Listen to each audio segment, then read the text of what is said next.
Peggy Hunter. Now.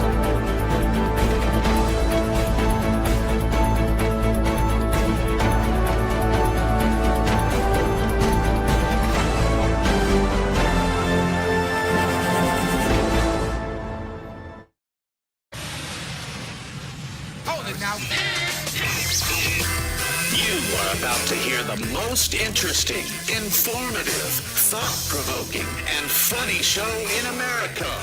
On air and on the World Wide Web.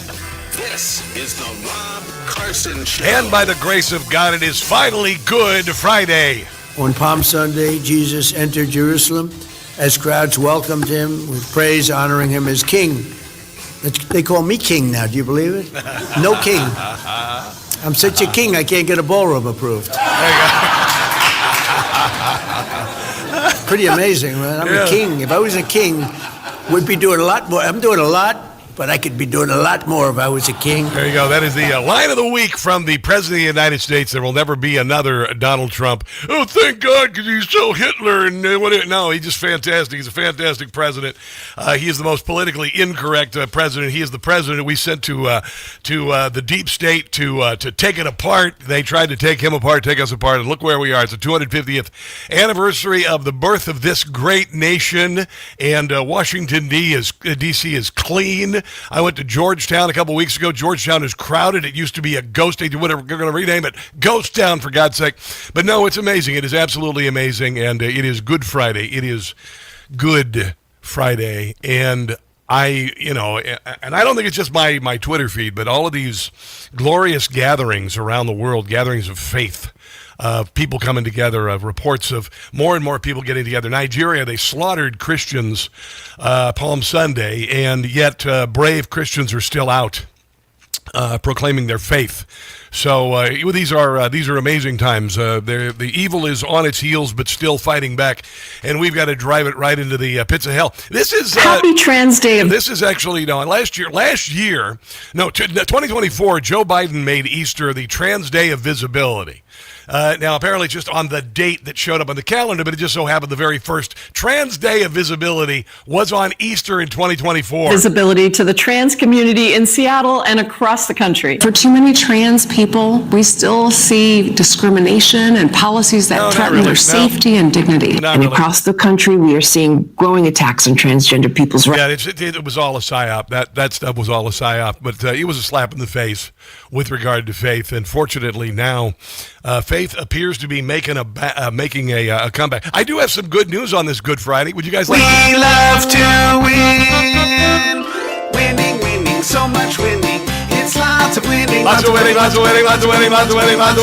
It's oh so good. So you remember when Donald Trump took office and Joe Biden caused the price of everything to go up dramatically? Do you remember that when Joe Biden was the president, everything was so much more expensive?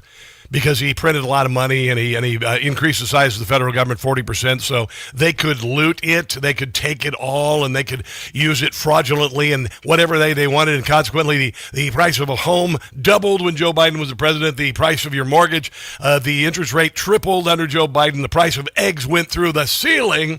And when Joe Biden finished his presidency, the price of eggs was $5.90. $5.90. Eggs have dropped 80% to $2.50. So you Democrats can drive by Tesla dealerships and hurl eggs again instead of Molotov cocktails because they're so affordable. They are so affordable. Yeah, the drop has been sharp enough to be felt not just by economists, but retailers, but by parents planning brunch, filling baskets, and deciding how many eggs they can afford to dye, hide, and inevitably discover days later under the couch. Now, when I was a kid, are they still dyeing eggs? I don't even see those egg dyeing kits anymore. I didn't see it. I mean, mix a little vinegar, a little bit of water, and you have that little bent copper coil that you put the egg in and you dip it in there and it would color the egg, and you would draw on it with crayon, and then of course the dye wouldn't fasten that so you could write names on your eggs and all that. Do they still do that?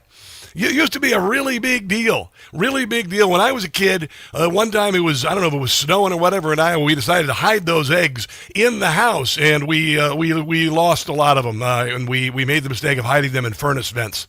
So it smelled like somebody died in the house for a very long time. It was not a good, it was a weird Easter. That was a weird Easter. But there you go, yeah. Egg prices are way down. Had a great jobs report today. Oh, my God, isn't that amazing? Gas prices are high because, you see, we're freeing 100 million people from bondage, and we're ridding the world of a nuclear threat from Iran. So there's that. It's a small price to pay as far as I'm concerned. I understand it's bloody expensive. You know, it's $4 a gallon. I understand that, but the liberal media wasn't complaining when Joe Biden invited Russia to attack and invade Ukraine, and then wrote him a check for $350 billion. A good share of it was actually just stolen, used to buy yachts and whatnot. And of course, the price of gas was even higher then. So there is that. Now it's kind of funny. French, South Korean leaders have decided they are going to work on keeping the Straits of Hormuz open. Isn't that amazing? When you have a president, the United States imports who has some cojones, almost no oil through the Hormuz Strait, and won't be taking any in the future. We don't need it. He basically told him the other day. He said, "Here's the deal. We got plenty of oil right here. If you want oil through the Straits of Hormuz, you depend on it. Yon yon." We haven't needed it, and we don't need it. We've beaten and completely decimated Iran. Pretty much. They are decimated. Boom. Both militarily and economically and every other way. And the countries of the world that do receive oil through the Hormuz Strait must take care of. Wow, this is kind of strange to see Donald Trump weaning the EU off the teat of the United States of America, you know? Isn't it, though? I mean, we waited, of all the things we've waited forever for, you know, we waited for Iran to fall and the mullahs to be taken out of power, and still in the process of that. We waited for Cuba. We're still waiting for Cuba, the communists, to fall. We've waited for so many things. But we've really waited a very long time for the EU and NATO to stop bee-slapping us, asking us for help every time they're in dire straits, and then not helping us at all. And now Donald Trump is saying, here's the deal.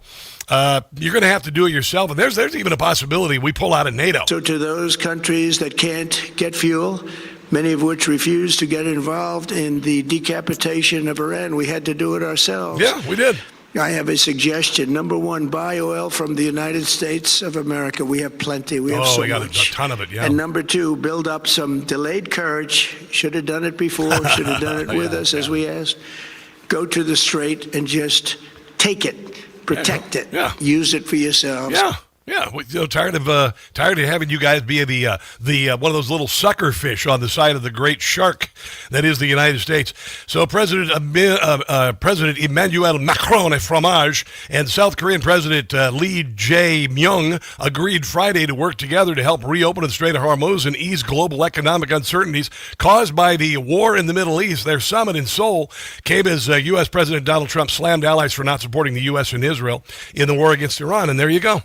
That's how it works. Isn't that just amazing? Think of the trillions of dollars that we have given NATO. Think of the tens of thousands of lives we sacrificed to save their butts from, the Nazis and whatnot, all those Axis powers.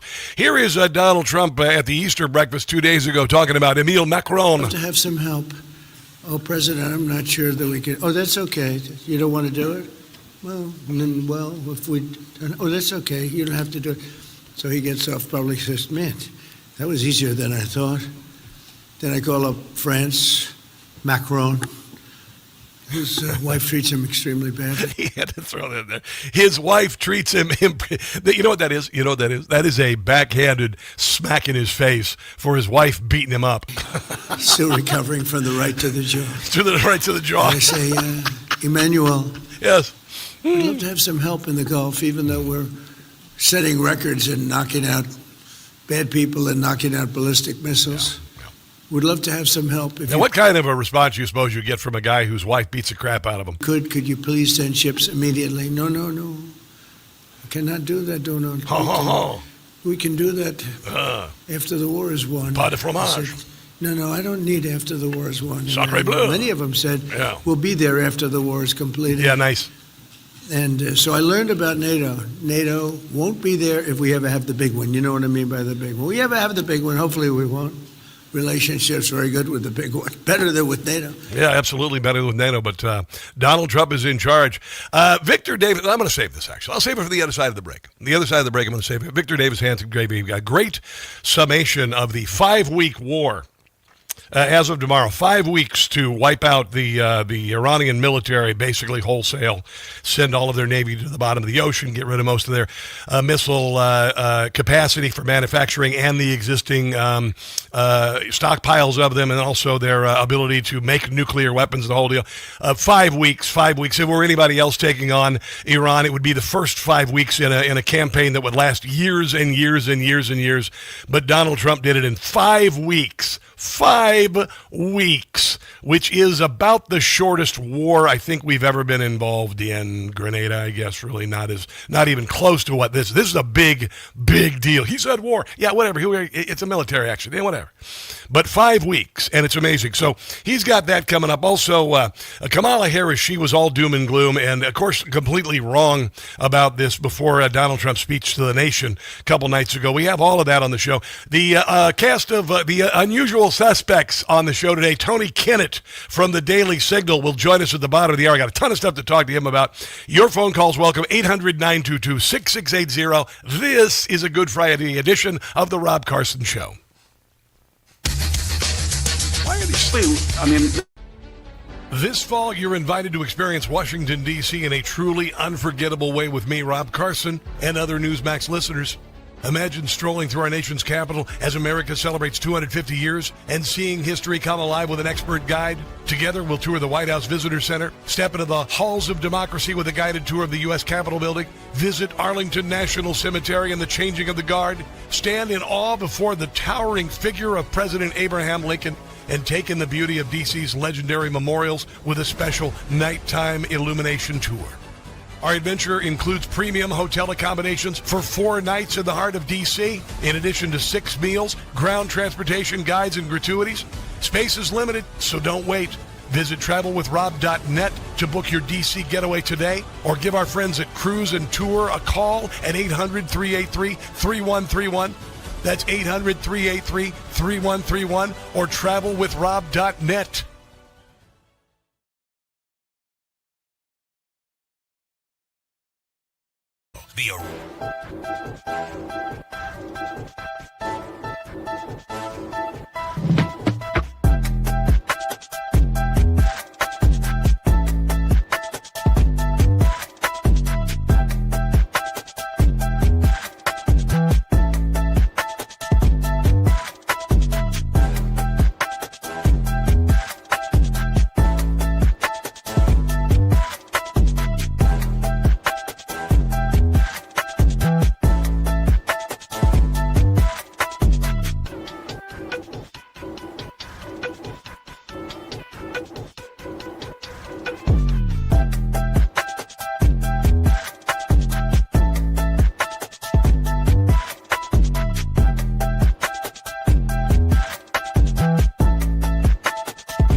play WCBM. It's free. Listen live or on demand to Talk Radio 680 WCBM and 99.9 FM in Harford County.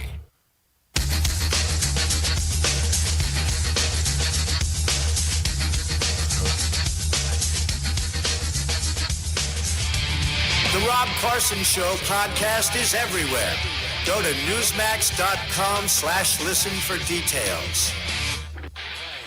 It is a Friday edition of the show. Tony Kinnet joins us at the bottom of the hour to talk about a bunch of stuff. This is a headline here, Golden Era. March payroll growth 18 times larger than the economy needs.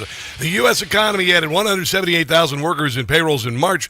The Bureau of Labor Statistics reported Friday that's 3 times the consensus forecast of 59,000 and a sharp reversal from February's revised decline of $133,000, which was dragged down by a large healthcare strike. So the economy is kicking butt.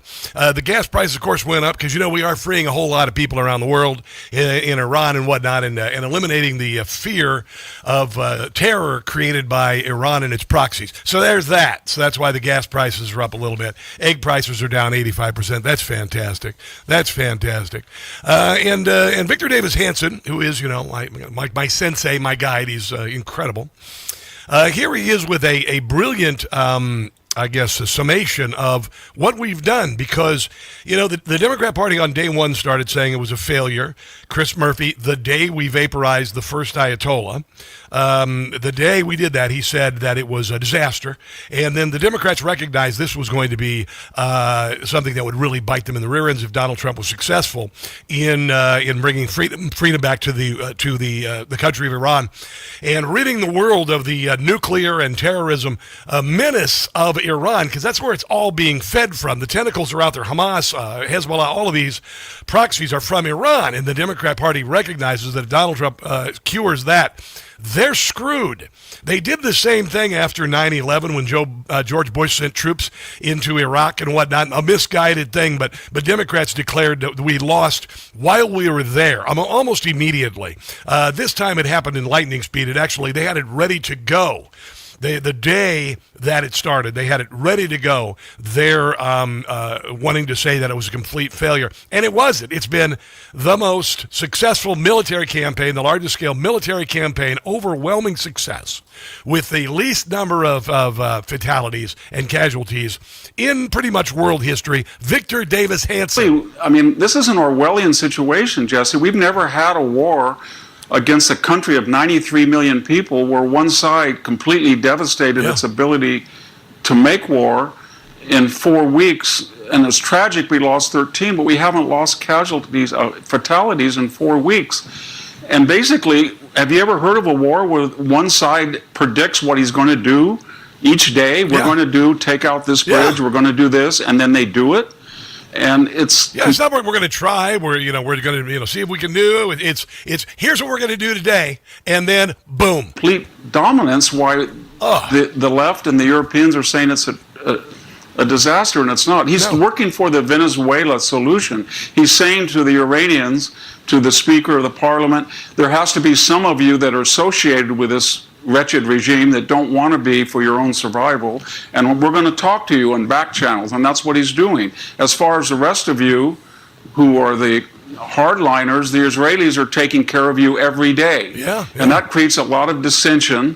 So you've got 3 poles of action. You've got the people who are restive, who are starting to get really upset because they're almost starving, and then you've got some people who are realists that said maybe we can deal with Trump and he'll stop it, and then we've got these theocrats that are not going to be around very long. There you go. Absolutely 100%. This is history. This is something that I've prayed on, thought about most of my adult life. I was a kid when the Ayatollah took over in Iran. I didn't know what the Ayatollah was. All I knew is that darkness swept in, and we've had 47 years of terror ever since.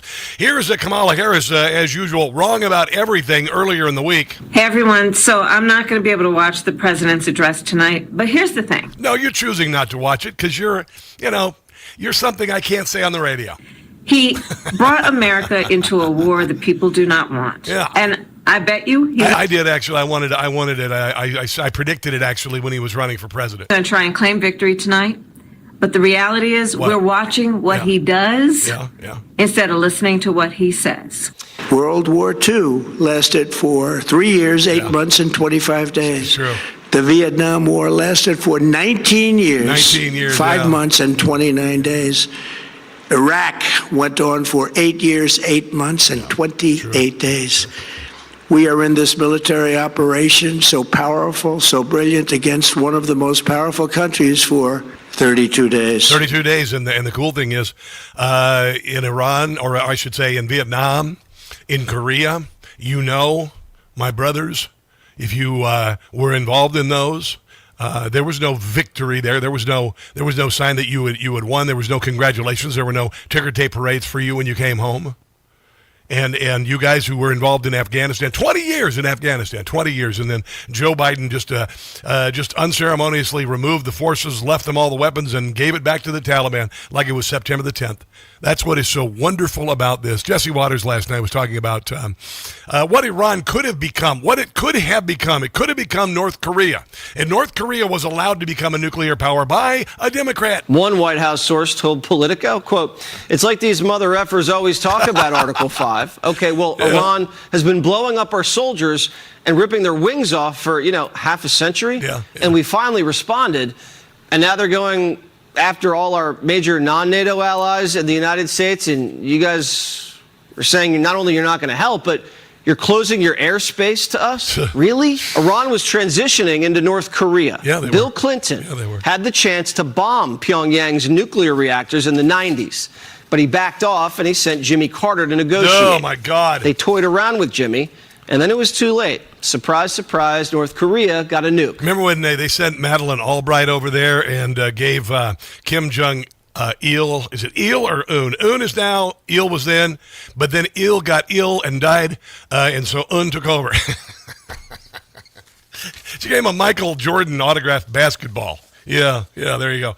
And somebody stole it, and they cooked it and ate it because they have nothing to eat over there. They just wanted the cowhide because they have nothing to eat over there. But this is historic. This is glorious. And if you are a veteran or if you're an active duty military member, you should be so proud. You should be so proud of your family member or wife or husband of a military member right now, or maybe your dad is in the Army or whatever. You should be so proud of what they've done. And what a great year this is going to be. This is the 250th anniversary of our country. There's a reason why Donald Trump is the president now, after 4 years of persecution, trying to get him off the ballot, trying to get him in jail, put him in jail for life, trying to take his fortune, then trying to murder him twice, impeach him twice, raid Mar-a-Lago, first time in history, and he's here. There's a reason being, and this is Good Friday. By the way, my trip for you guys, October 25th through the 29th, here to Washington, D.C., you might want to get on that if you want to come and join me, because I'd love to have you here, show you around. I'm going to take a few days off to hang out with you. Visit travelwithrob.net to book your D.C. getaway. You'll get a brochure they'll show you. When you see it, you're going to go, holy crap. So talk it over with your SIG this weekend. You can go by yourself. I don't care. But we're going to go see the White House Visitor Center. We're going to go tour the U.S. Capitol building. We're going to go to Arlington National Cemetery, see the changing of the guard, stand in awe before the towering figure of Abraham Lincoln, stand before the Washington Monument. I never stop getting goosebumps when I see all of these things, and I live here. This is probably the trip of a lifetime for many of you. And this is the time to make that trip, because we're only going to have one 250th anniversary, and this is Donald Trump's last term in office, and we got him here, and I came here for you. Now you come and meet me this fall, okay? October 25th through the 29th, 5 days, 4 nights. It's going to be awesome. Travelwithrob.net or 800-383-3131, 800-383-3131. The one and only Tony Kinnet, Daily Signal, joins us next as one of our unusual suspects. Don't go anywhere.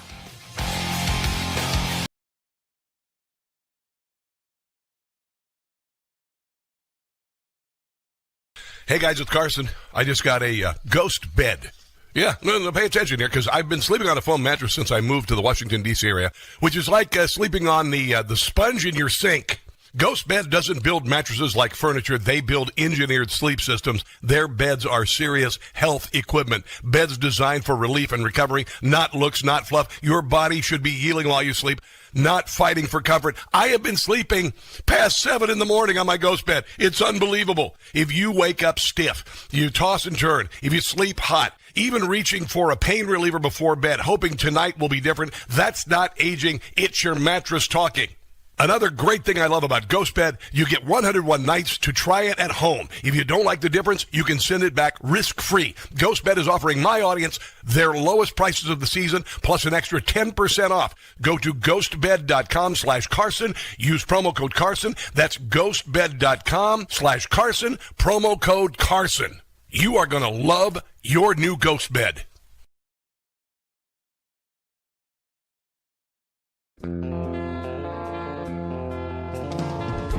She's caught in a trap, and now she's out. Trump was right to fire you, Pam Bondi. We've not seen one arrest. It seems what you do best is protecting crooks such as John Brennan. Couldn't go on forever with suspicious lies, and nobody was buying your phony alibis. Epstein's client list you said did not exist, contradicting everything you told us. You really changed your tune. Only a buffoon would not suspect that something's fishy. No one has been indicted. You didn't even try. So hit the road, Pam Bondi. Time to say goodbye.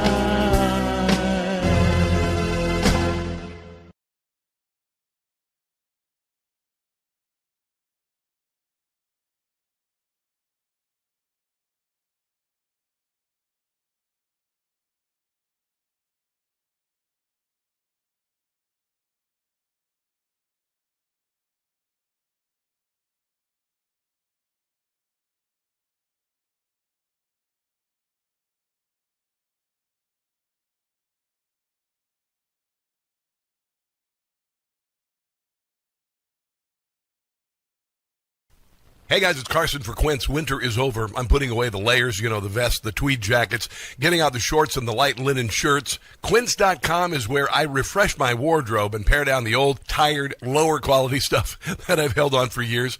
Quince makes high-quality, everyday essentials using premium materials like 100% European linen and their insanely soft, flow-knit activewear fabric. Their men's linen pants and shirts are lightweight, breathable, comfortable, basically the perfect layer for spring.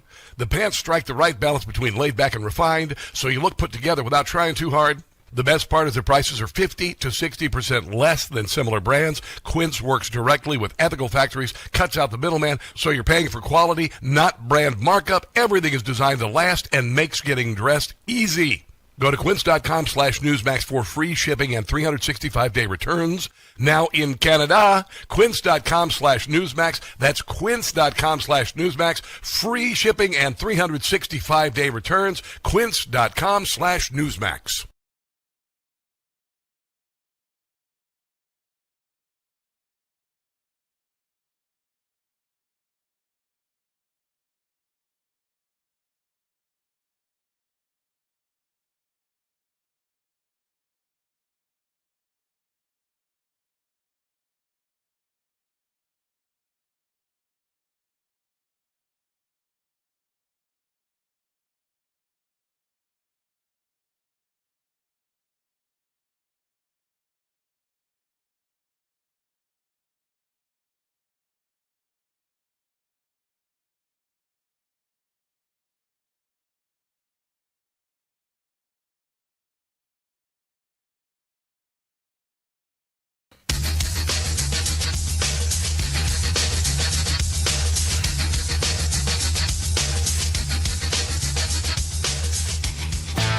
As President Trump said today, the Attorney General made our country safe again, and she is a friend, and she did a great job in the first year of this administration, and people should not forget what the Department of Justice that she came into just over a year ago. And so we are a better Justice Department, we are safer as a nation, and we should all be very grateful to the Attorney General for her sacrifice for this country and for what she did. Here I go. Light the fuse again for Tony Kinnet. That's what I just did. It's lit the fuse right there.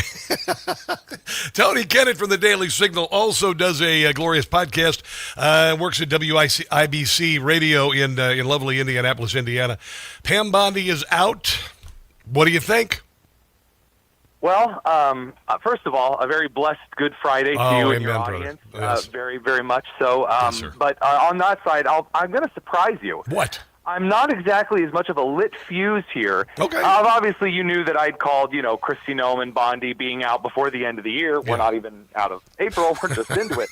Yes. And I am happy that she's gone, because not maybe for the same reasons that maybe others, wanted, arrests here, there, and everywhere. Yes. I believe that one of the biggest ball and chains to the Trump administration are when other people in the Trump orbit try to act like Trump. Yeah. And instead of communicating in the same way that the man does in substance, they try to be as boisterous or like as entertaining or as punch back as the president. Yeah. And in doing so, you get into these committees, whether it's Christian Toto or Pam Bondi, and it's taking the earrings out for a fight at the Waffle House. Americans don't like that. They're not impressed. Yeah. Also, don't overpromise and underdeliver. And rule number 3, don't speak for Trump. We said that with Noam, and Pam Bondi couldn't resist. Yeah. She may have leaked details on the Swalwell Fang stuff, which Trump said we don't need that right now. Hey, why did she do that? Why did she do that? Why would she do that? I understand. I guess she's tight with him somehow. I mean, he's such a scumbag piece of crap. Why would she have anything to do with him at all? So it's not clear to me. Maybe you know more about this so far than I do. All I've seen on this is the couple of reports that include the Daily Mail's kind of insider-ish suggestions, and sometimes it's a hit with them, sometimes it's a miss. But supposedly, she had leaked some matter of details on this investigation. I don't know if it was to him specifically, or if it was to the general media to kind of make much ado about this particular case, to try to get maybe a pat on the back or say, hey, look, we're doing something. Yeah. But that's not right. I don't care for that. Christian Toto did this as well. Yeah. Like sharing details from the inside with the media because no one's giving you enough attention. You never see Tulsi Gabbard doing this, folks. I'm just going to level with you. Now, wait. Hold on a second. The CNN is saying that Donald Trump is letting these people go because they're women, which begs the question, why were they given the positions in the first place? Is that really what CNN is trying to do right now? Hold on. Let me find the soundbite here. You got it. It is just hilarious. They are, of course, immediately. Dude, they immediately go. Here it is. This is CNN. I want to zero in on something you said, which is that he's ousted 2 female secretaries at this point. And do you think he has a lower tolerance for women, or do you think that it just so happens that he is seeing, and it's coincidental, that he sees female secretaries not maybe serving his purposes as much? Sure. Perhaps you think there is a male secretary who actually should be the one who he should be targeting at this point. Do you think he is targeting women on purpose? I know this guy. He looks like an old-timey bartender at a Western. Yes, I do. He doesn't have the respect or the admiration for women that you would expect. Are you kidding me? Susie Wiles, anybody? I mean, please, give me a friggin' break. I mean, honestly, look at our agriculture secretary, for God's sake. I mean, honestly, this is all they have. Do we not remember that the first person that Trump threw out, first of all, his first administration was throwing guys out left and right. Yeah. But now into this administration, Mike Waltz was the national security advisor, and Trump threw him away. Now, again, I know that in today's day and age, you can't necessarily say, hey, look at that guy, that's clearly a dude. In this case, no, I'm sorry. The President of the United States has thrown out individuals consistently, regardless of gender, but I'm also going to level with you. First of all, I don't care. Yeah. Number two, you know what? If you are Podium Barbie, and I said this before Fetterman said it, I said this back in the day when I got crap for it. Yes. If you want to be Little Miss Emotional, get out of the administration. Yeah. I like Susie Wiles. Yeah. I like Secretary Linda McMahon. Yeah. I like Brooke Rollins, who you mentioned, Tulsi Gabbard as well. Yep. When you have ladies who actually put the substance of their service instead of...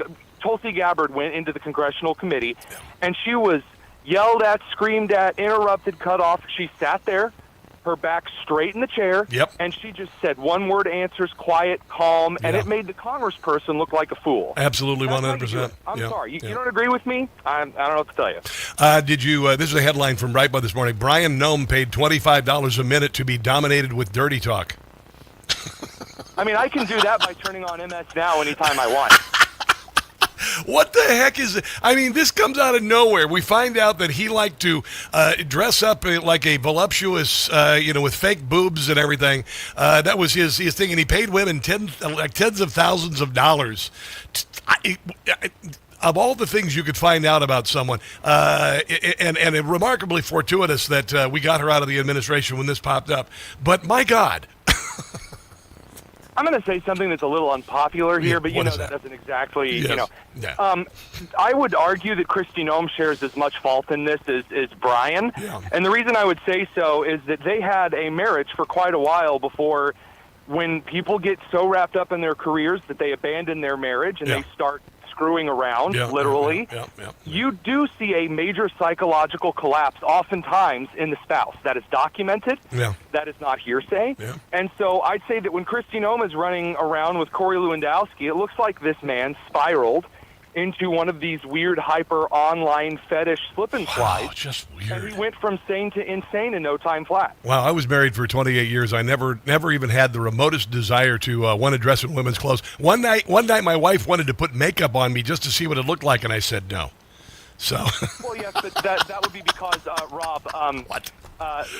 My dear friend, that is because you were the individual who was invested heartily in the marriage. I tried. I'm going to stick up for you in that. I was swimming upstream. Hey, let me ask you this: Who do you want to replace Bondi? I'm not so convinced about Blanche. I've heard some things. He's not.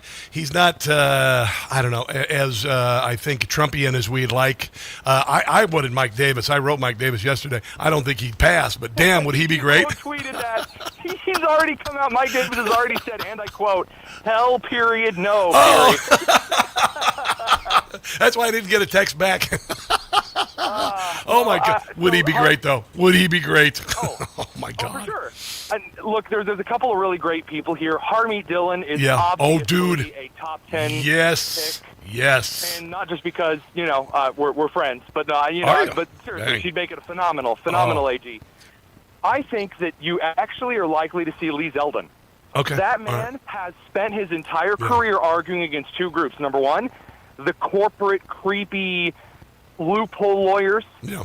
And then on the other side, the super crazy leftist climate change lawyers. So like both kinds of crazy and awful. Yeah. He fights them without acting like a loon. Okay. I'm telling you, I think that Lee Zeldin might end up here pretty soon stepping down from EPA and moving over to AG. Well, he's done a friggin' phenomenal job in charge of the EPA. Now, got a lot more stuff going on, but Pete Hegseth is going to allow military members to carry their guns when they're off duty. I know, it kind of makes sense, don't it? That, and also, why are all these NASA officials being murdered or kidnapped as we're on the cusp of finding space aliens? I'm not sure if Tony's the one I want to talk to about this, because he acts kind of like a space alien. Anyway, we're going to cover that on the other side of the break. This is The Rob Carson Show.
Wait a minute, why am I paying for it?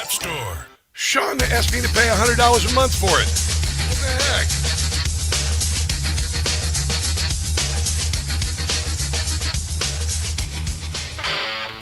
On Palm Sunday, Jesus entered Jerusalem as crowds welcomed him with praise, honoring him as king.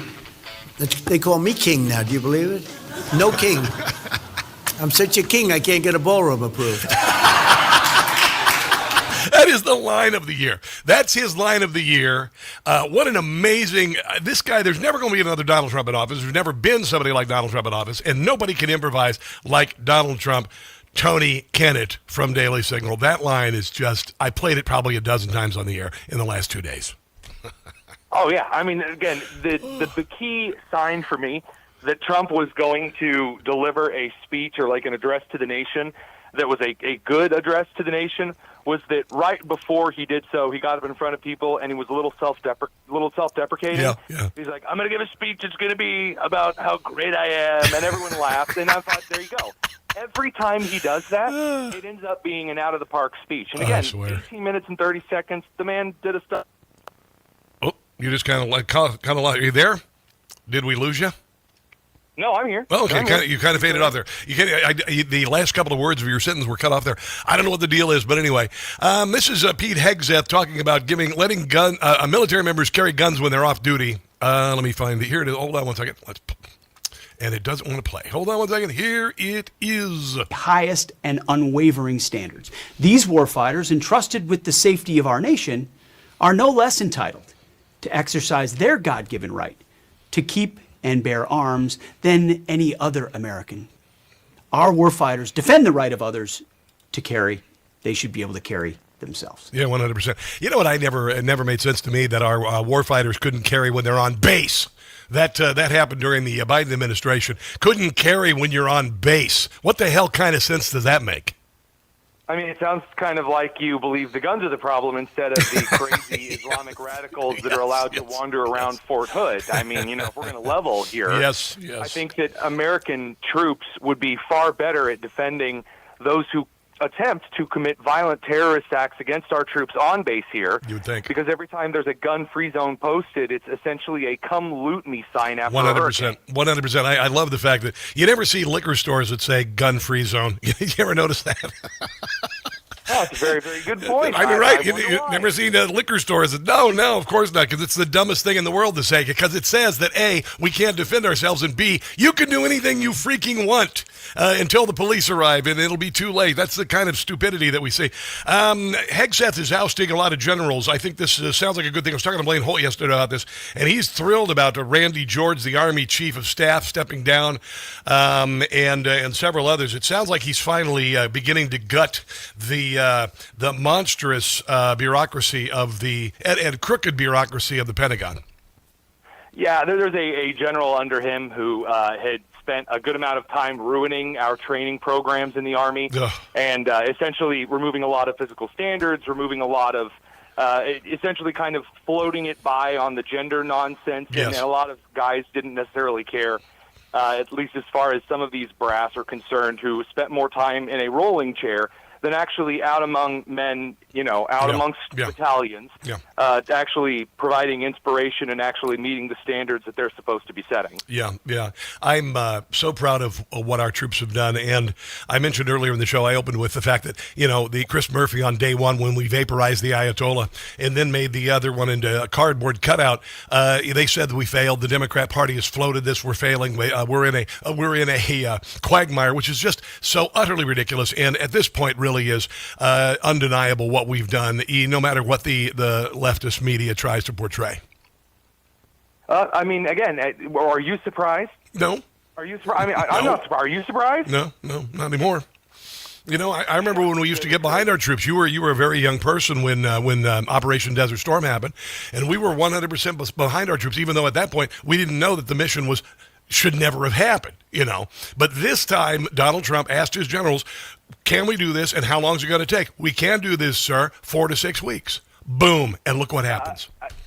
And in a way that I believe that will bear an incredible amount of fruit for not just the administration, which is what a lot of people frame it as, but it will be a major success and victory for both the American people and for the world. It is an amazingly humanitarian thing to do when one removes a core source of evil, raping, pillaging, and slaughter. Yeah, and the tentacles spread out to different groups, Hamas, Hezbollah, among others. We were on the cusp of what I believe, and I've said that I believe that a wave of faith, patriotism, and joy is circling the globe, and I can feel it, Tony. I don't know about you. I know you're a man of faith.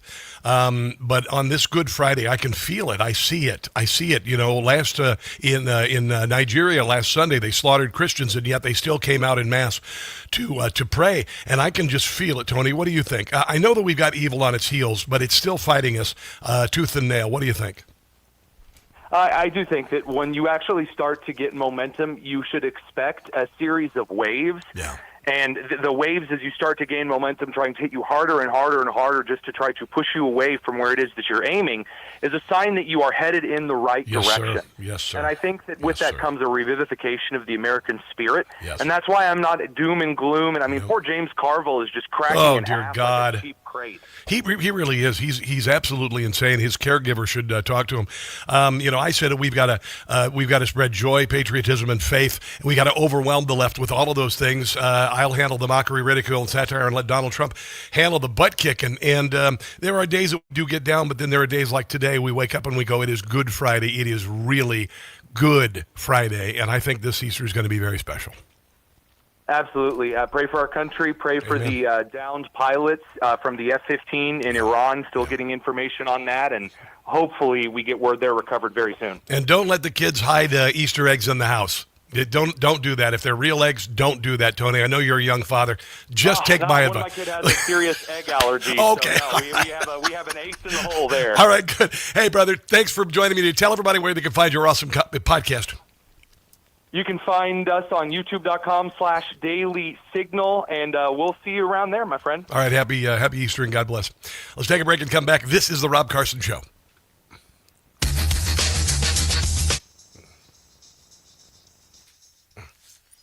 Hi, guys. How are you? Are you having a good Friday? I'm having a good Friday.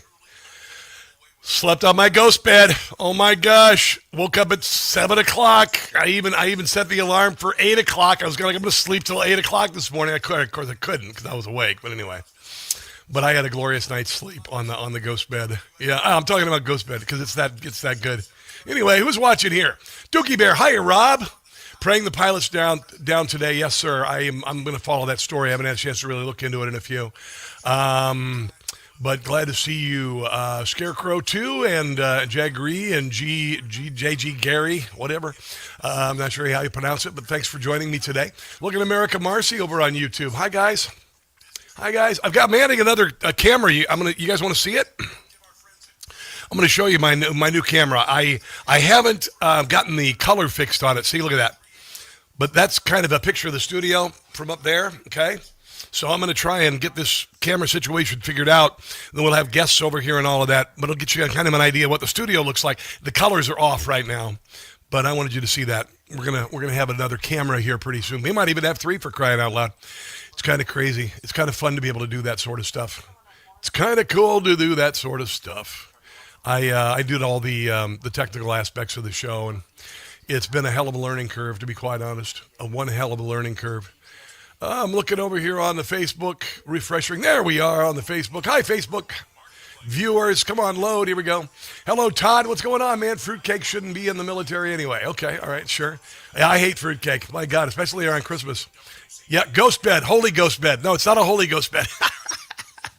Holy Ghost bed. That's funny. That is funny, Cabby. Holy Ghost bed. Oh, that's fantastic.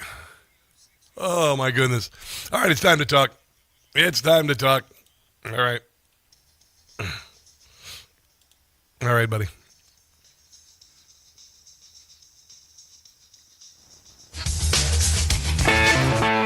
It is a Friday on the Rob Carson Show.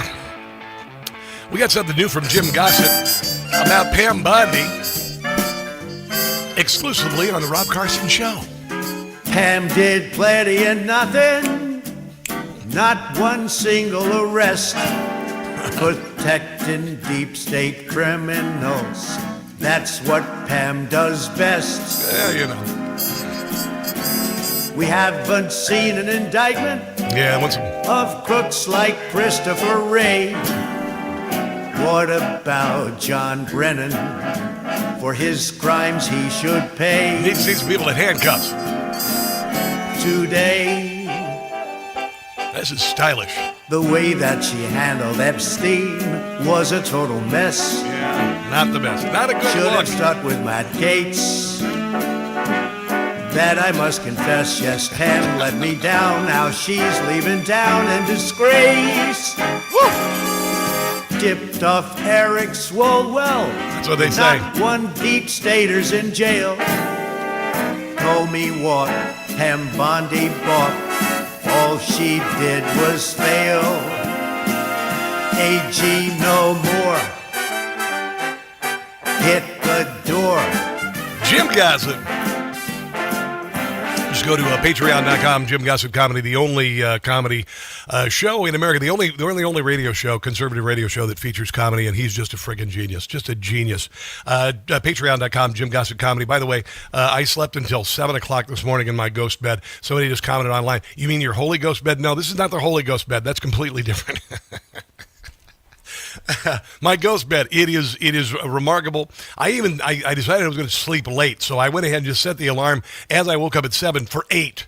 And of course, I was awake, so I didn't sleep till 8. But I swear, I went to bed last night at 9 o'clock. I had a stressful day, and I slept for 11 hours, something like that, 10 hours.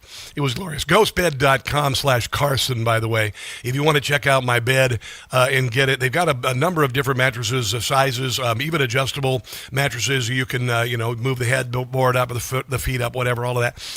And they are American-made, and they're incredible. Ghostbed.com/Carson, 10% off the already low spring prices. The mattress that I got is complete. It's, like a mattress with box springs. Comes in a box, springs up, and it's like 14, 15 inches thick, and it sleeps beautifully. I mean, like I've never slept in my life. Honestly, this is real. It's the best I've ever slept in my life. Ghostbed.com/Carson. Hour number 2 of the Rob Carson Show. Unusual suspect Mary Walter joins us on the other side of the break. This is the Rob Carson Show. No blind rhetoric. No talking down to me. Don't tell me how to think. Don't tell me how to think. Don't tell me how to think. I trust Newsmax. Newsmax. They don't tell me how to think. They let me decide. Real news for real people.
most interesting, informative, thought-provoking, and funny show in America. On air and on the World Wide Web. This is the Rob Carson Show. And by the grace of God, it is Good Friday. Good Friday. I hope you have had a wonderful Easter and Passover week. It is a very special time in America, and a lot of really good things are happening. We're defeating evil in Iran. We've taken down a dictator in Venezuela, and the oil wealth of that country is finally being shared with its people. We've got Cuba on the brink. There are many bad things happening in the world, but good is happening, and I just feel it in the air. I really do. I feel a real positivity. These no kings protesters, these morons. That was all for nothing this week. They had the no kings protest, and they honestly just looked like a satanic, insane version of the Let's Make a Deal audience. That's what they actually looked like. Here's another video, or I should have a little montage of some of these aging boomers. These are the guys who went to Woodstock. These are the guys who protested the Vietnam War and all of that. And now they are coming out of their nursing homes to protest, be paid for because they don't have any jobs. And then, of course, 20-somethings with nose rings. No black people, no Hispanics, just old white people and some insane ring-gauged or ear-gauged millennial or Gen Zers. What do you make of the fact that he was democratically elected, even won the popular vote? How does that make him a king? It doesn't make him a king. It makes him a president, not a king. Okay, well, this is called no kings. Yeah. So what does that mean to you? What it means we got to get rid of him. He's not a king. Well, It's a democratic process, and we've gone that route with him. Listen, if you're going to take the time to attend something, you might want to just know what it's about or just something. That this guy is going down, he's going to be standing around with a sign and everything, has no ability to defend why he's there. He doesn't know why he's there. You know why? Because it's about nothing. He's acted like a king. Can you give me a specific... It's a temper tantrum. It's just like a temper tantrum. A little kid throws a temper tantrum on the floor at the grocery store when they don't get the candy bar they want. That's what this is. They didn't get the election results they want, and so they're throwing a bloody temper tantrum. That's what it's all about. It should be called the I hate that we lost protest. Example? Specific example? Well, give me an example of how he's a king. There's a million of them all put together. Okay, again, whenever you ask this question, they never have a response. There's no one example. It's exactly. Just give me one. Two? Yeah. There's more than one or two. Okay. Well, can you give me one or two? Okay. Not off the top of my head. You're going down to a protest where you're wearing your emotions and your politics on your sleeve, and you don't have a reason why you're calling him a king. I guess. I'm just a loss of thought. You never knew before you went. Actually, you're just throwing a temper tantrum. Like There's a stupid a lot child. Of things. No, I can't really. Yeah. Okay, well, can't think of one. Okay. Yeah. I know what Biden did. I don't agree with all of it, but this is way worse than what any other president. I don't think Donald Trump, censored everyone on social media, like about COVID and about the 2020 election, about January the 6th, about Hunter Biden's laptop, and about his dementia. What makes it worse in this country? You can't see that. I don't have anything more to say. I don't have anything more to say because I don't have any examples of why he's a king. There we go. Here we go again. No. What makes President Trump a king? Himself. What specific policies or actions? Oh, everything that he does. The man's a fascist. All of this. He's a fascist. He's a fascist. Somebody told me that. Give me an example. Oh boy, of everything that he does. You're gonna go. Go ahead. Just tries to put his name on everything. What specific action or policy is the Trump administration acting like a king? He wants to be a dictator. He loves dictators. He wants to be a dictator. And yeah. Didn't he just remove a dictator from Venezuela? He went in and stole them. Oh my God! I mean, honestly, this is the great thing about it. I like to say conservative comedy is on the ascent because the left can't be taken seriously anymore. And there you go. There you go. I just gave you a prime example of that. One of the really great things that's happening right now, and I'm hoping that this this is as impactful with, like, for instance, Gen Z, this lunar mission that we're doing.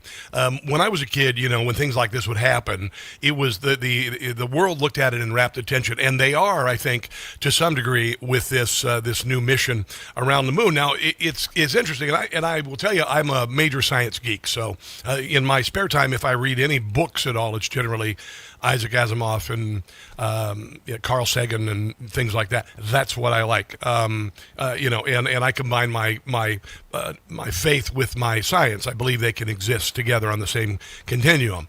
And this space mission, 685,000 miles, which is the furthest we've ever gone in space with a manned crew. And let me put it in perspective for you.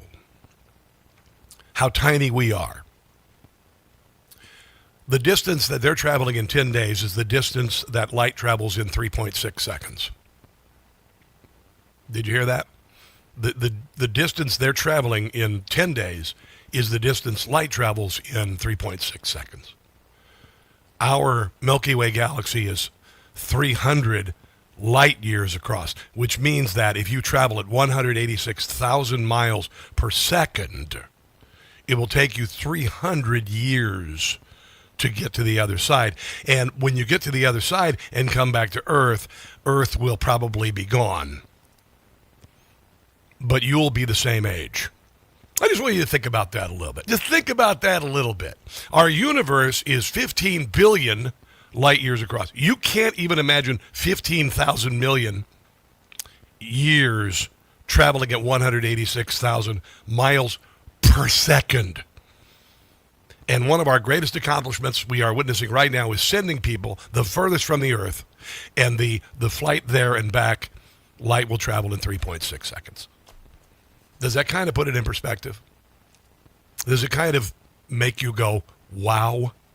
It should. It should. But it is an amazing thing. Here's an update from space. This is kind of cool. These astronauts are awesome. Well, we are still technically in Earth's orbit, although we did just do our translunar injection burn, and so we are definitely 100% on our way to the moon. The lunar gravity will take over in a couple of days here and start pulling us around the far side. Wow. At the end of our translunar injection here about an hour and a half ago, we just really looked at each other, and I know the United States has done this 1968 through 1972, but this is unbelievable that we can put our minds to something and pull it off. This is an unbelievable technical accomplishment. You should be so proud to live in America. You should be so proud to live here. If you were born here or if you are a naturalized citizen, you should be so proud. And if you're not and you hate this country, you know what? You can kiss my butt. You can kiss my butt. Astronaut Victor Glover, he was asked, because, he's a black man. It is and of course, everybody wants to focus on the fact that he's a black man, and he's like, that's neat and everything, but you know what else? I'm just a man, too.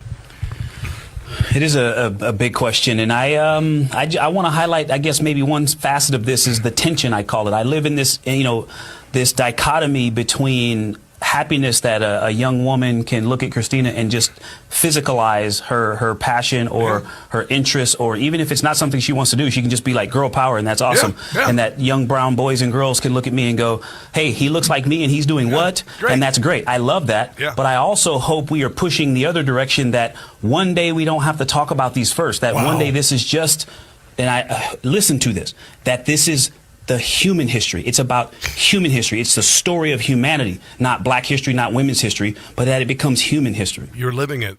You're living history now. You're living it. Grasp it. Embrace it. Stop what you're doing and think about what we're living through right now. My God, these are glorious times. We are the richest we've ever been.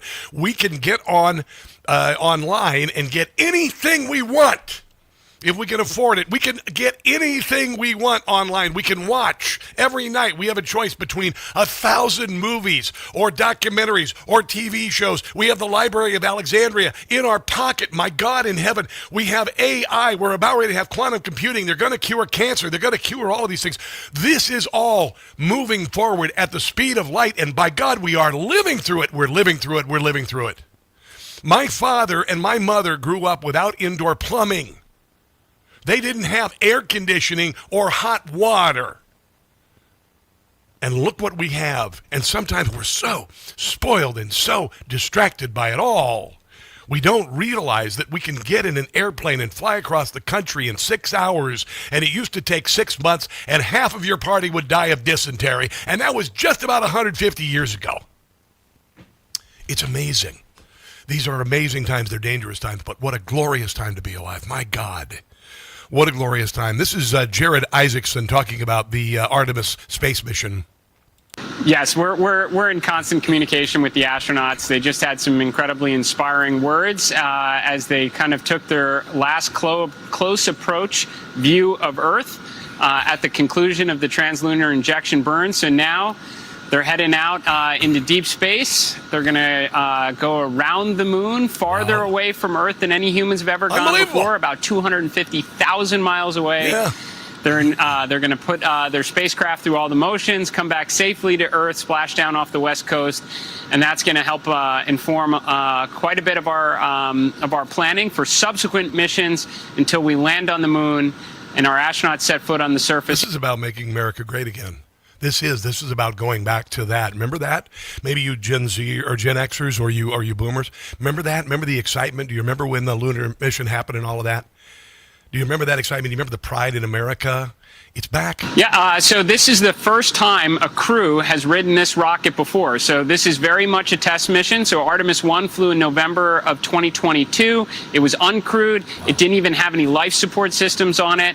Now we're flying Artemis 2. Wow. This crew is putting it through all the paces. They said it was a great ride uphill. Wow. When they've tested out their thrusters, they said it's like driving a car on a bumpy road. And then when they did their manual piloting, they did a proximity operation drill with the spacecraft. They actually said it performed a lot better than the simulators so far, but they're busy. I can tell you they're very busy. They were just testing out some experiments. They were doing some exercise equipment we might use someday for missions to Mars, when you're going to have to be able to,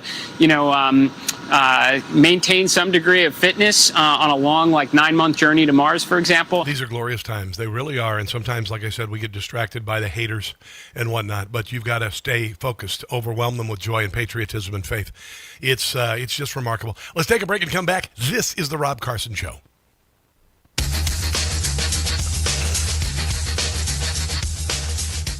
Hey guys, it's Carson from Birch Gold.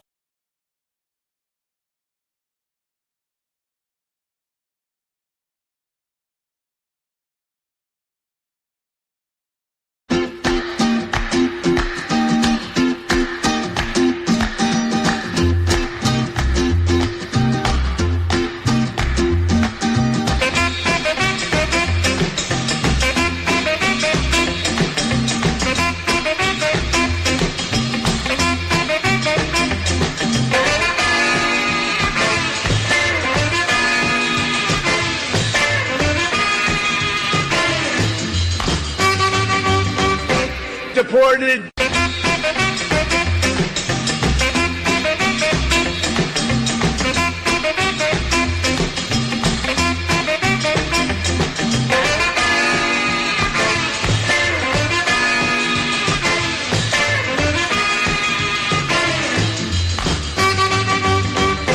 Deported.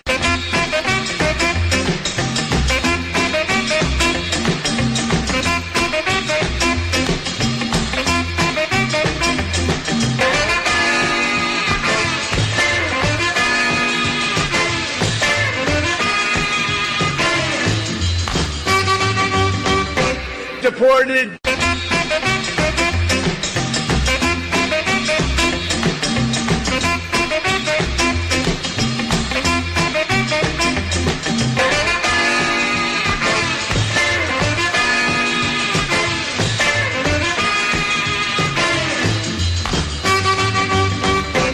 Get them out. Ready? Are you ready? Get them out of here. Get them out of here. Get the hell out of here.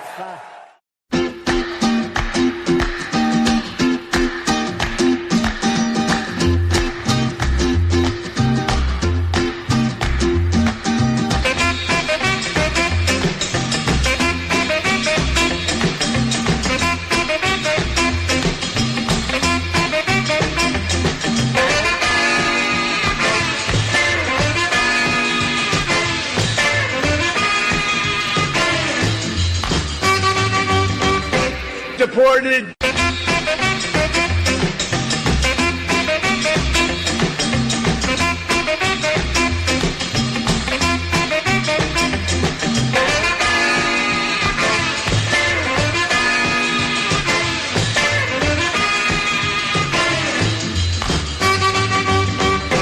Deported.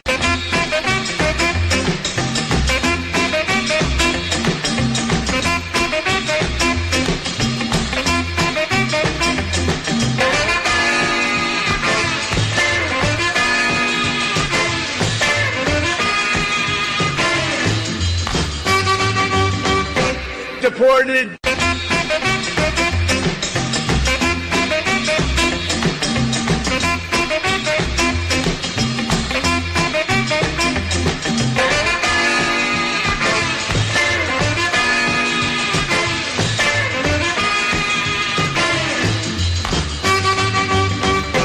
Get them out. Ready? Are you ready? Get them out of here. Get them out of here. Get the hell out of here.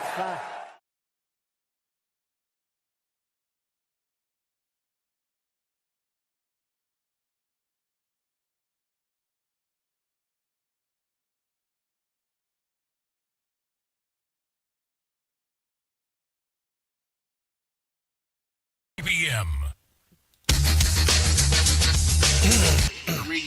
Decade.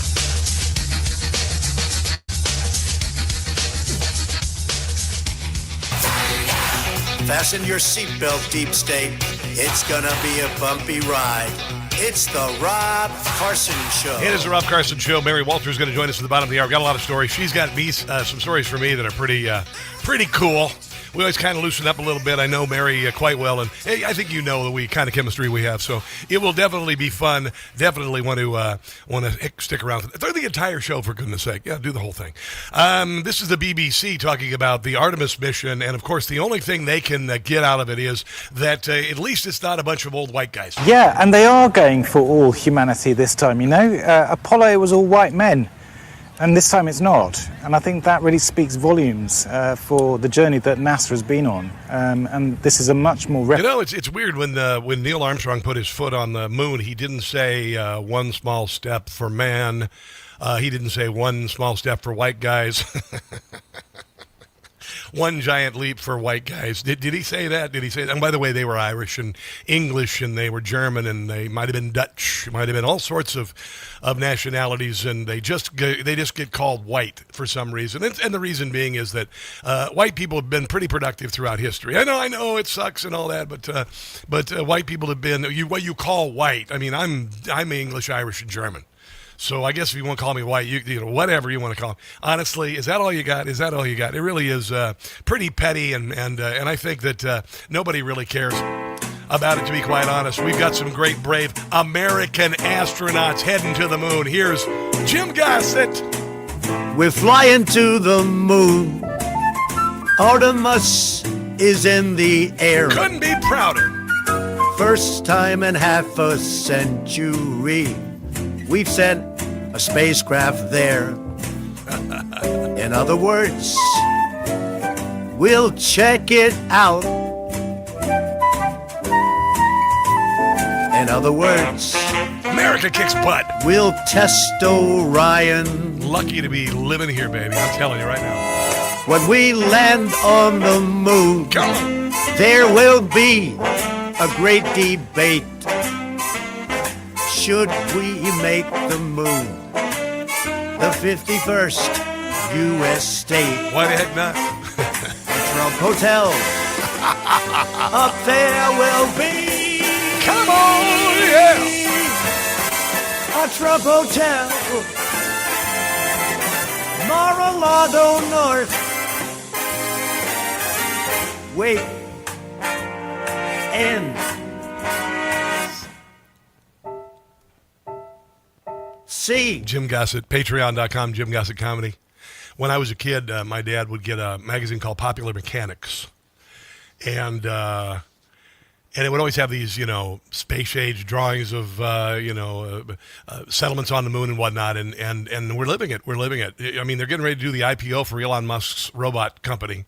When I need a nursing home care, I'm going to be taken care of by a robot. And listen, honestly, I have no problem with it. I have no problem with having a robot around the house. You're going to have a robot, guys. Right now, for $25,000 or so, you can have a robot that'll do your dishes, that'll put away, whatever, they'll mow your lawn, the whole deal. And, it's pretty amazing. It's pretty and this is just the beginning. Elon Musk at his rocket facility in Texas, they're going to build 1,000 rockets a year. It's going to become commonplace. You and I are going to fly to space. We're going to do it in the next 5 years. We're going to be able to fly into space, no big deal. They've already sent William Shatner into space, for God's sake. I mean, my gosh, can you imagine? Can you imagine? Robot doing your housework. I know Dookie Bear over on Rumble watching me right now. Robot to do the housework. Can you imagine? Can you imagine what it'd be like to not have your wife riding your ass about doing everything around the house? Oh, God, did I actually say that out loud?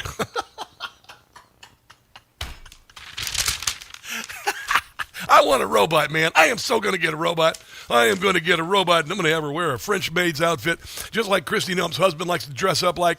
I'm going to do that. I'm going to have a robot, man. I'm totally going to get a robot. I can't wait to get a robot. Oh, my God, it's going to be fantastic. Yes, I'm that lonely. So, when the dollar's convertibility of gold ended in 1971, gold was fixed at $35 an ounce. Fast forward to today, U.S. dollar lost 85% of its purchasing power because they've been printing money like crazy. The dollar is not worth as much. My God, look at the price of a house. In 1971, you could have bought a house for $5,000. Now it's $400,000. And you pay for it for 30 years. Unbelievable. Gold, on the other hand, has increased in value by 12,000%. Why don't you consider at least learning about investing in gold? Will you do that? I just read this here today. Oh, here's a headline I just read today. What you're going to need for a comfortable retirement. What you're going to need for a comfortable retirement. Hold on. You're going to need, are you ready? You better sit down for this, $1.46 billion. Do you have $1.46 billion in your retirement account? Yeah, I know. Me neither. Walmart greeter, here I come. So what they do is they have this wonderful program that you're going to be able to not only learn more about gold, but you're going to be able to earn precious metals, okay? So they got this Learn and Earn Precious Metals event. The free online event offers rewards for you learning the basics of investing in precious metals. Sign up, get free silver on your next purchase, get even larger incentives as you go. The more you learn, the more you can earn, but you got to act by April 30th, okay? The dollar has lost its acre in 1971. You don't have to lose yours. $1.46 million. Let's get on this, shall we? All right, text my name, Rob, to 989898. That's Rob to 989898 to join Birch Gold's Learn and Earn Precious Metals event April 30th. Will you do that? I think you should do that. Yeah. We're going to be talking to Mary Walter in 1 second. What do I play before we go to the break? Oh, I got to play this. So Donald Trump signed an executive order so that TSA, all of the agents get paid, and Chuck Schumer, who is a gargoyle with osteoporosis, is not willing to give Donald Trump credit for it. Not a big surprise. President Trump's new order, as you know, to pay all Department of Homeland Security employees will provide welcome relief for these workers, especially the TSA workers. Do you give him any credit for that, Senator?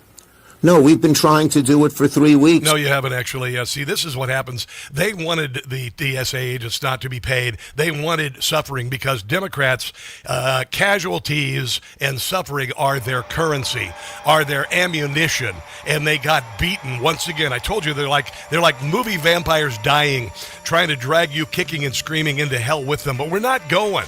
Congratulations, TSA, getting paid. I am so sorry you had to go through this. You all deserve a $10,000 bonus. Minimum $10,000 bonus for going through the crap you've had to go through because of the Democrat Party. Mary Walter joins us next. Do not go anywhere.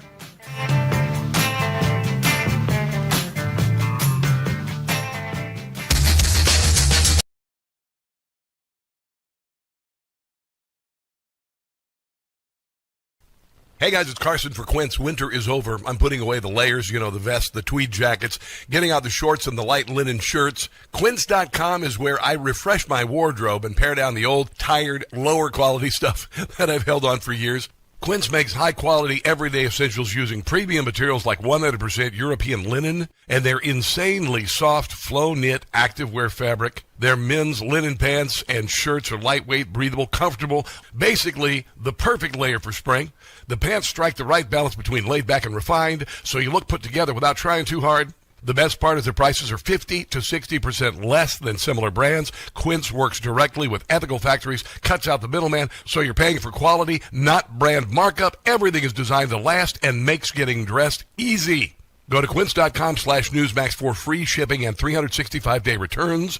Now in Canada, quince.com/Newsmax. That's quince.com/Newsmax. Free shipping and 365-day returns. Quince.com/Newsmax.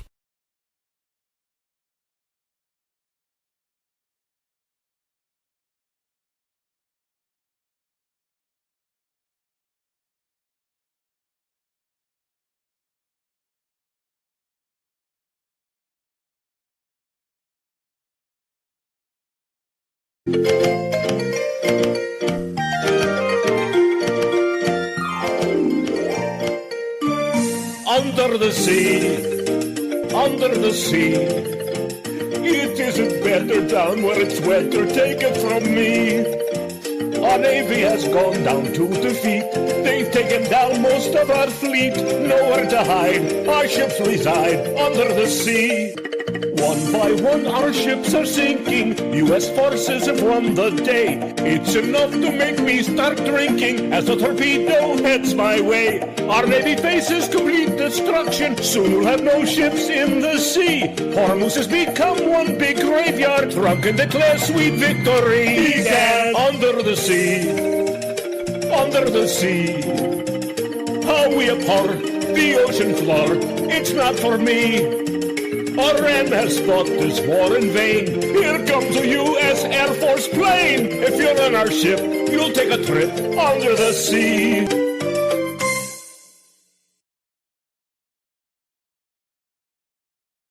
Hey guys, it's Carson. I just got a ghost bed. Yeah, no, pay attention here, because I've been sleeping on a foam mattress since I moved to the Washington, D.C. area, which is like sleeping on the sponge in your sink. Ghost Bed doesn't build mattresses like furniture. They build engineered sleep systems. Their beds are serious health equipment. Beds designed for relief and recovery, not looks, not fluff. Your body should be healing while you sleep, not fighting for comfort. I have been sleeping past 7 in the morning on my Ghost Bed. It's unbelievable. If you wake up stiff, you toss and turn, if you sleep hot, even reaching for a pain reliever before bed, hoping tonight will be different, that's not aging. It's your mattress talking.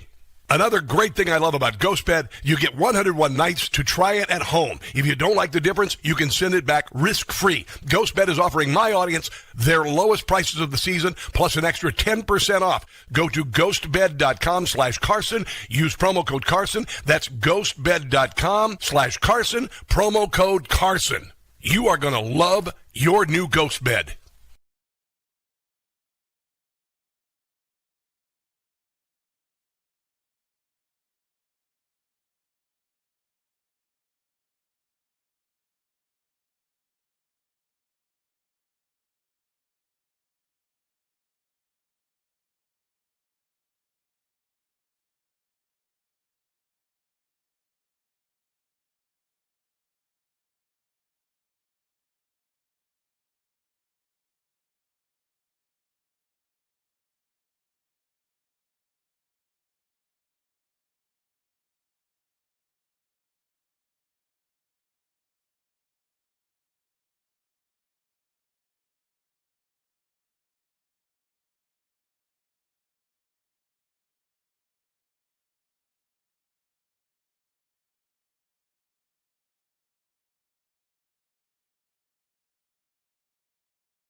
Okay.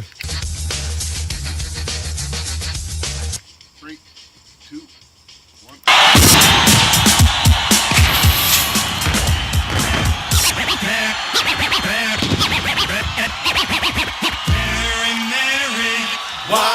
hugging. Come on. Mary, Mary, I need your hugging. How's my girl cold called her honey? Next that you spent up all my money. Catch me instead, you and your girl Chrissy. Stop smoking crack, but you're still getting pissy. I had to let Run sing a little bit longer this week. It just sounds so good. He just sounds so good. Mary Walter, how are you on this glorious Good Friday? Well, that was a hell of an introduction. I know. For Good Friday. So appropriate. But I'm just going to say that introduction just goes to show the difference between the two of us. That introduction's for you. Oh, yes. 100%. It's my show, Sunshine. So, Well, no, deal I know with but it. you're introducing me, Well, what would you rather have? But it just goes to What would show you rather that- have? Muddy Mary comes to me. What would it be? No, you know what? I'm just saying it just goes to show What that would it's my all theme about song on you. your show be? I didn't even want to go there. Yeah, I was going to say, hold on. Oh. Good. You sent me this terrific article about young Catholic content creators making viral splashes on social media. I just feel like the Catholic Church kind of has a little momentum going here. And this is more than when I was growing up. I was in the front pew at St. Pat's in Neola, Iowa, an hour before everybody else was there. But it just seems like younger people are not only being energized by faith, but the Catholic faith. Yeah, it's wild. I follow believe it or not, a lot of these young content creators, and I've been watching it. And I've seen reports, like record number of people at all of these dioceses in the United States, in France, in Spain, in all over the world, are coming into the Catholic Church. And there's a church, the most famous one, because they have more than one content creator who attends this church in New York, St. Joe's in Greenwich Village. And two of them were creating content about the same church, and they got together and they have a pizza party now before the Sunday night mass, which is when we always had at Villanova. We always had it at 6:00. When I was in college, their 6:00 mass on Sunday night, and the crowd would be out the door. Wow. So I think that with this generation, though, and the reason you're seeing this resurgence, from what I've seen with all of them, this generation doesn't go out the way we did. We used to go to the mall, we go hang out, we meet up, we go shopping together, we go to a bar to hang out. Yep. They don't do that. They sit in their apartments. They don't know how to socialize. And so they're very individualized and very isolated. Yeah. And they've found a community, and this generation is starting to realize, 20-somethings, young, 35 and under, is starting to realize that, wow, I need a community. Yes. I actually need this is what COVID did to them. My daughter was in high school when COVID happened. My son was in college when COVID happened. And while it separated them, it brought them together. And now they want to be together physically. I think the thing about the Catholic Church, and I've been to all sorts of churches. I've been to the Southern Baptist Church. I've been to the whatever church and all that. And these churches that have rock bands in front of them, and the priest wears a fancy suit and none of that. And I think the younger generation sees through it. I think that the Catholic Church, you can meld not only your faith but also science and philosophy, and it's just not. You can see through rock bands, and you can see through this feel good, nonsense. And the Catholic Church, I think, offers kids just a more reasonable alternative, something that it offers them, not to interrupt you, but if I don't, I'll never talk. I'm kidding with you. I love you. Yes. No, but I think it offers them structure. Yeah. It offers them guidance. It gives them guardrails to their lives that most of them never had before, right? It was they were raised, not all of them, but a good portion of them were raised with, well, if you don't want to go to church, that's fine. You do you. There was a lot of that, but in other parts of their lives, their parents were hovering over for them, protecting them from consequences. So I think it gives them something bigger than themselves, which as humans we crave and have craved throughout time. Yeah. So, and this gives them something to cling onto that gives their lives meaning. That's what a lot of them say. Well, and you got to kind of wonder how far we could have gone down the road of where we were going against God, online porn, all substance abuse. I mean, we were really declining, and we still are to some degree declining morally. I was hoping that maybe, and I didn't know if we could return. I really didn't know if we could return to a time when maybe family really meant something, and it was so important to preserve your family and to have a spiritual life. And I think we're turning the corner. I mean, we still have a long way to go, but we're kind of turning the corner with a lot of young people. And I think that's pretty amazing, considering how bad it got. Well, and I do think it's cyclical. We went through this in the 70s, where there was the big, it was on the revival, but it wasn't Catholicism. Mm-hmm. It was a lot of the more offshoot type, meet in the desert and watch the sunrise, that type of thing. Yeah. And evangelical.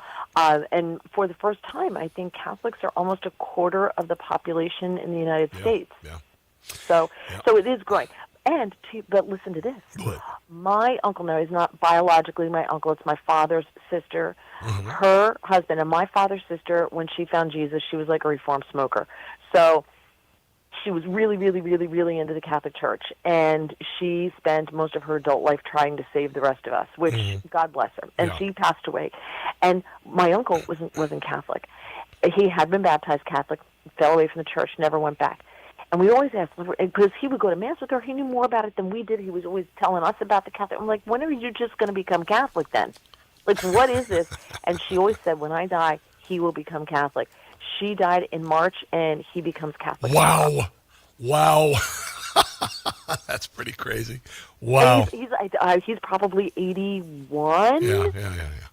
And he receives communion tomorrow at the vigil.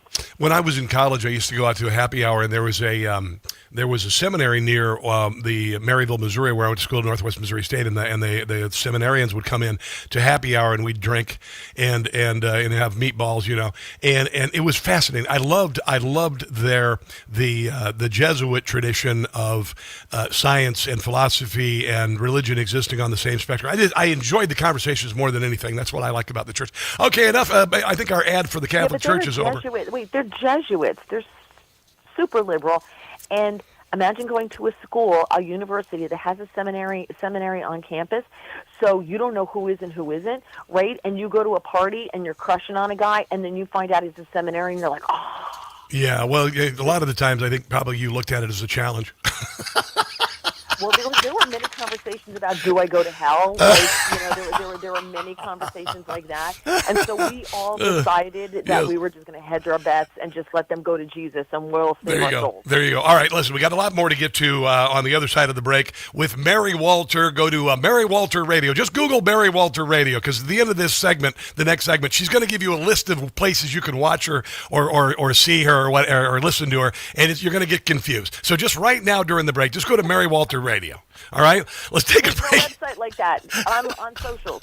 There's no website. All right, let's take a break and come back. This is the Rob Carson Show.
down by the truck bench. Come on.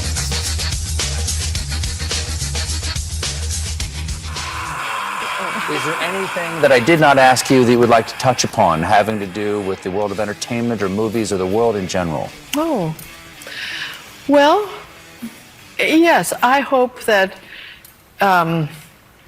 the Save America Act, if that passes, all the married women that have changed their names are going to have to go to the registrar and prove that they are who they are. In other words, to your voting registrar. This is what I understand. This is Meryl Streep talking to soon-to-be unemployed comedian who's working on the next Lord of the Rings movie, Stephen Colbert, admitting, you know what Democrats are admitting here, or saying when they say this, is that women cannot survive without a man in their lives. Isn't that kind of what they're saying?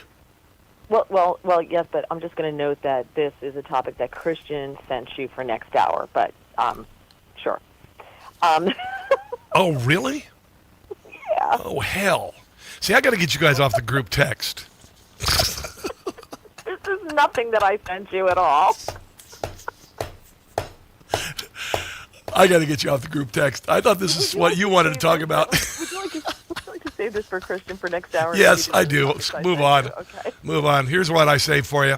Woman who had sex with identical twins told it is not possible to identify the father of the baby. When you have sex with identical twins, with both of them, you can't tell the difference. There's no, you're the daddy or you're not the father. What the hell do you do? So apparently she had the second. It was within 4 days of each other, and she's with the second brother apparently. Yeah. And had the baby. Yeah. Or she was with the I don't know, but there's a lawsuit. The brothers are like suing each other. Yeah. And one wants the baby, and it's a big mess. You can't tell you can't tell the difference. Right, 50. They both are 51% likely to be the father. Unbelievable. Well, that just completely kills my twins' fantasy. So anyway, what was it? Your twins' fantasy? Wait, hold on. No, they were minor girls though. Minor girls though. You'd be the father of both, Rob. Unless you're, well, never mind. That's just bizarre. What was the biblical story about when they cut the baby in half? We'll just cut the baby in half. Yeah, that was Solomon. That's Solomon, yeah. Yeah. That's not a good solution. Mount Everest they guides. They cut the baby in half, by the way. They didn't do it. Yeah, that's good. That's good they didn't. So, Mount Everest guides allegedly poisoned climbers as part of a sinister $20 million scam. What they do is they would poison climbers. These Sherpas would poison the climbers by putting baking soda in their food. I do baking soda and water when I need an antacid. I never had to be hauled off by a helicopter, but apparently that's what they did, and they would bring in these helicopters and then split the money for the helicopter ride down the mountain among guides, helicopter companies, trekking agencies, and the hospitals where the terrorists were taken for fake treatments. Did you hear about this? No. Why would baking? I don't know. I know nothing about this. Why would baking soda? I guess baking soda, if you put too much in. Yes, of course I did. Dear God, I saw it on. Carl Higbee talked about it last night, for goodness sake, with Sean Parrish and Kay Smythe. But they. Okay, but. What? Well, Well, I'm just saying, why did anyone talk about why baking soda would kill you? It causes severe gastrointestinal distress that mimics altitude sickness and food poisoning. There you go. Okay, well, that was a very simple question. Don't get mad at me because you didn't give all the details. I was too busy focusing on show prep for Christian Toto next hour.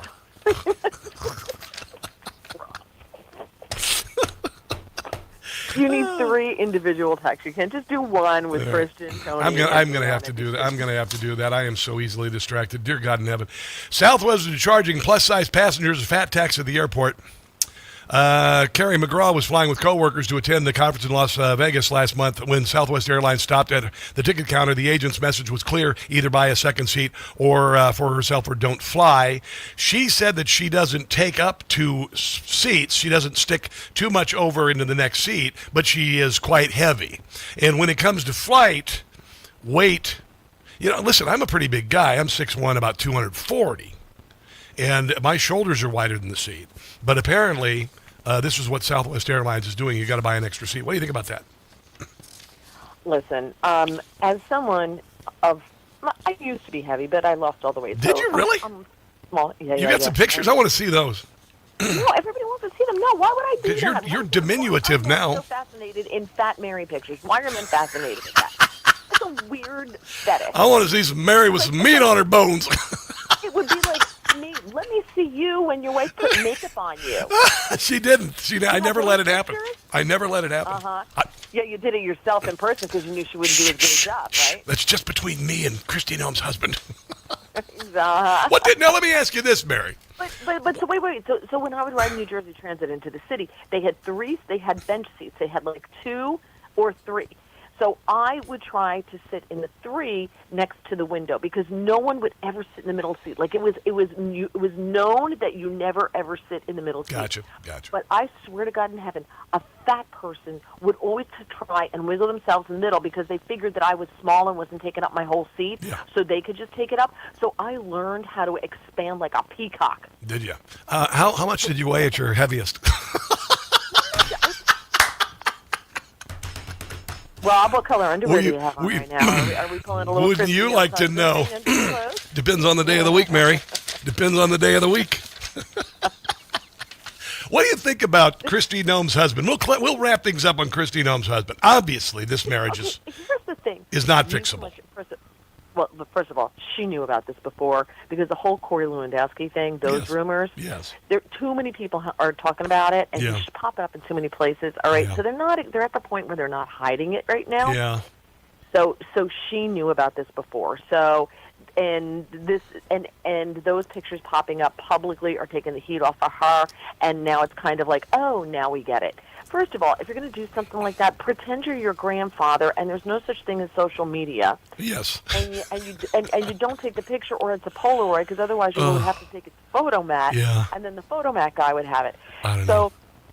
You know, people are stupid, and you can let your freak flag fly, and that's fine. But once it becomes public, you got to realize there's going to be repercussions, and that's like a weird one. Like that. And where do you hide those things? I don't know. Where do you think he hid those things from her? I don't even want to think about it. I don't even want to think about it. Right? Were they in the attic somewhere? I don't know. Like they're big, they're huge. I know. Like that Canadian teacher. Was he the Canadian teacher? Oh yeah, went to school dressed like that. Yeah. Right. So you think that was him? And first of all, I did not know this was like a fetish thing. Oh yeah, I guess. What was it called? Bimboization? Yeah, something like that. What? I don't know. I never knew I led such a vanilla life. Yeah. And I did, and I could tell you about the felony I accidentally committed. We don't have time. We don't have time. We don't have time. No, we don't have time. And you're going to ask Christian Toto about it anyway. Yes, I will. Anyway. So, all right. It's time for us to go. Mary Walter Radio. Just Google Mary Walter Radio. Just give us a little snapshot of a couple places they can find you. Go. Okay, Newsmax on every Tuesday on N2 on the Todd Starnes Show between 5 and 6 with Kate Smith Hill. She's everywhere, and I'll be on Saturday with Rita Cosby at 12:50 p.m. in the afternoon Eastern Time. She did it anyway. Happy Easter. She did it anyway. God bless you. Your best. I'm Googling right now. How heavy was Mary Walter at her highest weight? Never going to find it. I know. Yeah, because it was pre-internet. So. All right, let's take a break and come back. This is the Rob Carson Show. We have no time to talk after this. Is she fun or what? She is funny.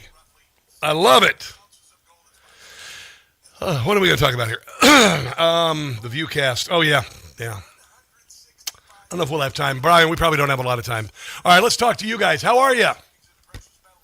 What would you do if you found your husband dressed up like a girl and got off with women online? I mean, what the hell?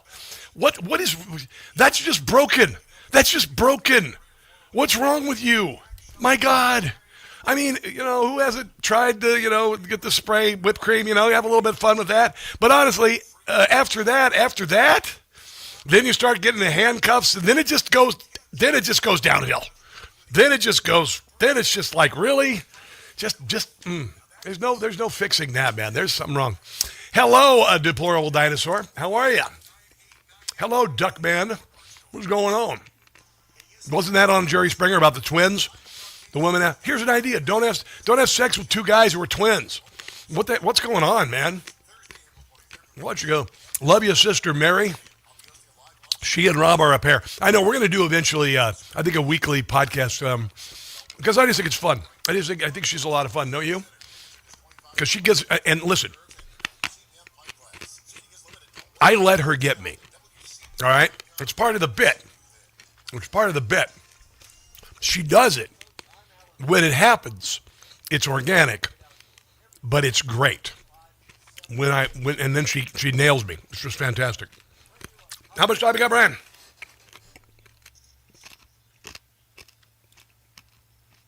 2.5, all right.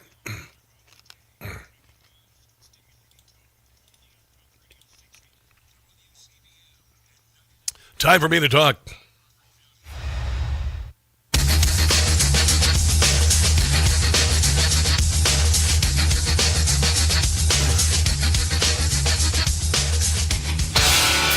Where you live, do they call them Reese's Peanut Butter Cups or Reese Cups? When I grew up, we called them Reese's Peanut Butter Cups. Then I moved to Cincinnati. They call them Reese Cups in Kentucky. So regardless, Brad Reese, the grandson and founder of Reese's Peanut Butter Cups, says he's talked to workers at the Reese factory. They're orange and they're small people. He says the ingredients have changed and the new compounds are so bad they're actually gumming up the machinery. Reese's no longer tastes like Reese's. Now I'm hearing from Hershey employees, and they're validating everything I'm saying. What's really interesting is the equipment at the Reese plant at 925 Reese Avenue. Which is the plant my father and my uncles built. Well, that plant is built for milk chocolate, and the compound coatings are gumming up the machinery. Wow. So the production lines are closing down, and when you've got a production line down, you're costing you millions of dollars. You're stooping for the pennies and passing up the dollars. So here they're using this cheap compound. Yeah, it's cheap compound. They're demanding. People are beginning to demand that they return to the original recipe. You know, RFK Jr. is in charge of our food these days, and bringing things back to where they should be. Hershey announced on April 1st they will shift back to its classic milk chocolate and dark chocolate recipe starting in 2027. So, however, that only changes a portion of the reported 3%. You ever make them? Do you ever make them at home? Do you ever make Reese bars at home? You know, did your mom ever do that when she would make a Reese's Peanut Butter Cup bars like a brownie, and you cut a square and you just eat like half of them, which is the equivalent of like a dozen Reese's Peanut Butter Cups? Yeah, oh man, those are the best. I can't make those. I mean, I can make them, but I can't have them. I cannot make them to have them because I would eat absolutely every stinking one of them. Because homemade Reese Cups, if you use the real ingredients, they are the best of the best of the best. All right, so coming up next hour, Christian Toto is going to be joining us, and he's going to talk about Meryl Streep on Stephen Colbert, among other things. Also, massive California fraud starting to see some arrests, which is really cool. Dr. Oz on that. So we're starting to see some people maybe going to jail. Let's take a break and come back. Last hour of the Rob Carson Show is right ahead. Don't go anywhere.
informative, thought-provoking, and funny show in America. On air and on the World Wide Web. This is the Rob Carson Show. And by the grace of God, it is finally Good Friday. Good Friday. It really is. It's a special Good Friday. I can feel it in the air. Where I live in Northern Virginia, Alexandria area, since Charlie Kirk's murder, I mean, it's just busy. It's just busy around the churches. There are a lot of churches on street corners around there. There's this one little Catholic church that I go to just to be in the sanctuary during the week because it just I need to talk to the man, you know. And I can just feel it in the air, and I hope you can as well. I really do. There's an energy there. We're going in the midst of a battle of good and evil, and I think good is going to win. I know good is going to win. Good always wins. Otherwise, Hitler's nephew would be in charge of Nazi Germany in 2026. Otherwise, the Berlin Wall would still be standing, and the Soviet Union would be still around. So it's a hard-fought battle, and we have many battles to go. But you soldier on, don't you? California is $500 million or $500 billion in fraud. Gavin Newsom will never be the president of the United States. He is a scumbag. He is a corruptocrat. Multiple senior HHS officials estimate that under Gavin Newsom, California's state Medicaid program lost 25% of its budget to fraud. That would mean it is currently losing. Are you ready? You thought Minnesota was big? $18 billion. It's much bigger than that, by the way. $50 billion a year to fraud in California. It looks like estimates of Medicare rate of about 20%, which he calls very conservative. Federal officials, however, believe the current Medi-Cal fraud rate even higher, and given the state's oversight failures and massive Medi-Cal expansion under Newsom, they are almost certainly right. This is what they did with COVID. They expanded the size of the government, and they looted it, and they looted it, and they looted it. Here is Dr. Oz in California. This, just like in Minnesota, all of a sudden there was like a couple $1 million spent on autism and autism centers, and then 5 years later, $400 million. And it should be to any oversight, anyone worth their salt, any bureaucrat in the government would know, holy hell, there's something going on here. But these governments are so bloody, stinking corrupt that they overlooked it. Please, God, I'm asking you, please let us see Tim Walz being removed from the governor's mansion in handcuffs. Please, let's see Keith Ellison go to jail. Let's see Ilhan Omar exposed, indicted, denaturalized, and deported for what she has done. Here is Dr. Oz. Half of them are fraudulent. Half of the 1,800 prospectors should not be in business if we are able to identify the red flags. And that's what we're basing these numbers on. These are not random assumptions. World experts at CMS say if you've got 100% or near survival, certainly if you've got a survival over 50% for a population that's supposed to have in the hospice care, they had people living for 5 years. Hospice care is for end of life. But they used the hospice care, and nobody noticed. Nobody noticed that more than half of the people in hospice care never died. In 6 months, you got a problem. If you're clustered in the same buildings as other crooks. Yeah, in the same building with a strip mall and a liquor store. And yeah, I'm going to go there for my end-of-life care, with 50 hospice places with no signs on the doors. If you're sharing employee numbers and license numbers, if you've got a small number of people, less than 50 members, you do that because you can hide what's really going on when they're small, because you don't have reporting obligations. J-1 visa holders. There are lots of things going on in California that just are not rational. Yeah, a lot of out of country kind of things. There's a terrific article that I posted this morning on all of my social media at either Rob Carson or Rob Carson Show about the massive corruption, and it has Christopher Rufo was one of the writers of this. Also, Ryan Thorne, Kenneth Schrupp, Haley Strack, all reporters for a City Journal, and it's a terrific read. I can't get into it because if I read this, we'd be reading it for an hour. Gavin Newsom's empire of fraud. California has lost $180 billion to fraud, according to officials and experts. Steve Hilton says $500 billion in fraud, and people are starting to get arrested. We've got this new fraud czar, essentially. J.D. Vance is in charge, and he's got an associate who's handling this. California is responsible for issuing hospice licenses. They're responsible for regulating doctors and nurses. And the problem that you see in California is that there is no vetting and there's no checking.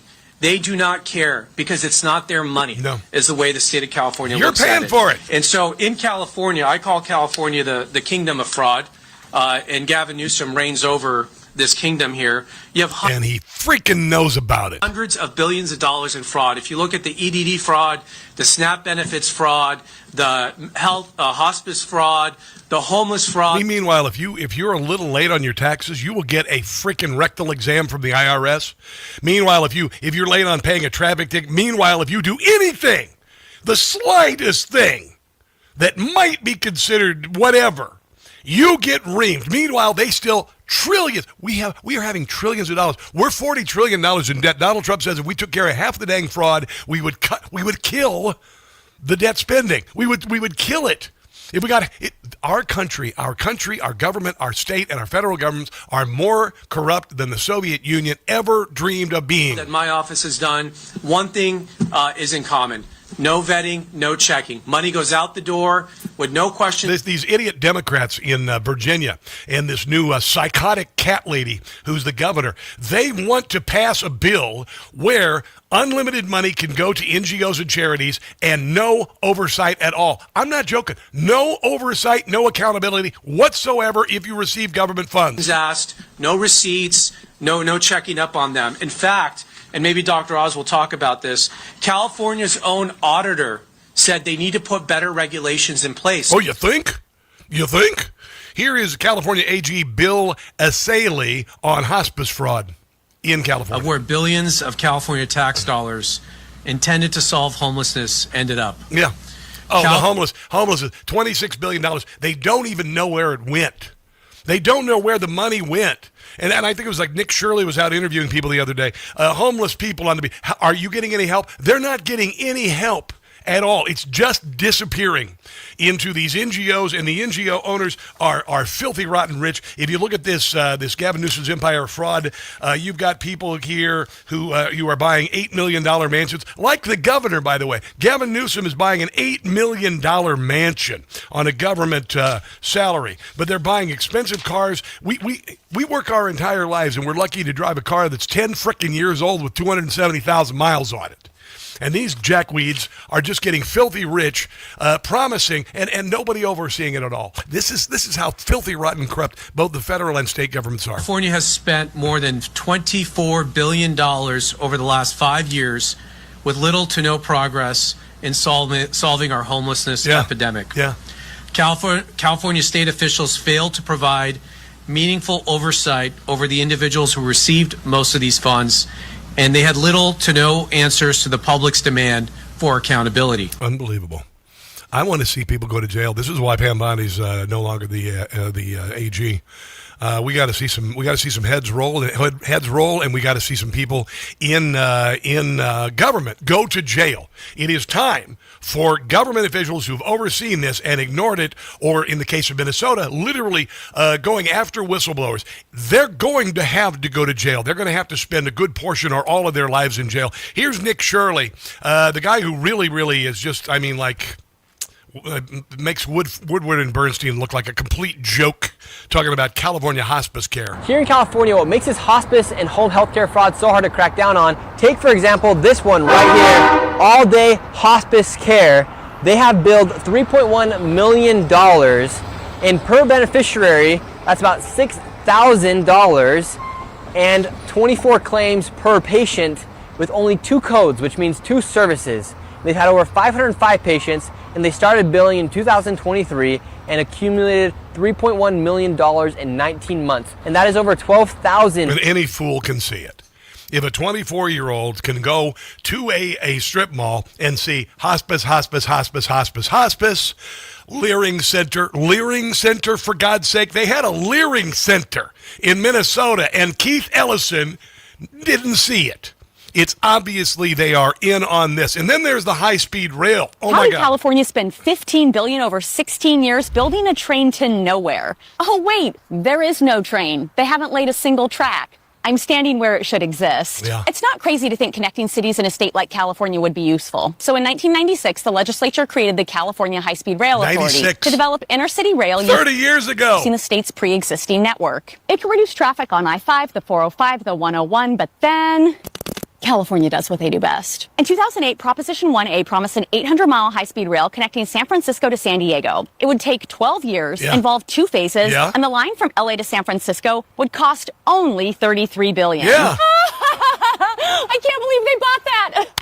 Consulting firms and unions contributed over $2.5 million to the campaign. Only 2 high-speed lines in the world operate at a profit, but Prop 1A promised no subsidies. They predicted 100 million riders by 2030, so voters passed it. Barely. The following year, the project got $3.5 billion from the Obama administration, and that should have helped. But again, California. Yeah, unbelievable. It is so thoroughly disgusting.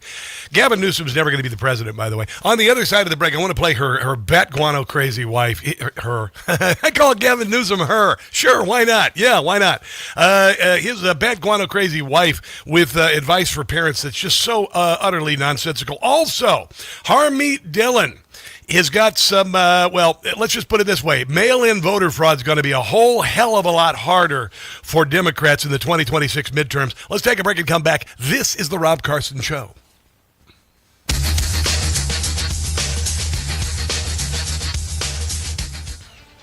This fall...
Diggy.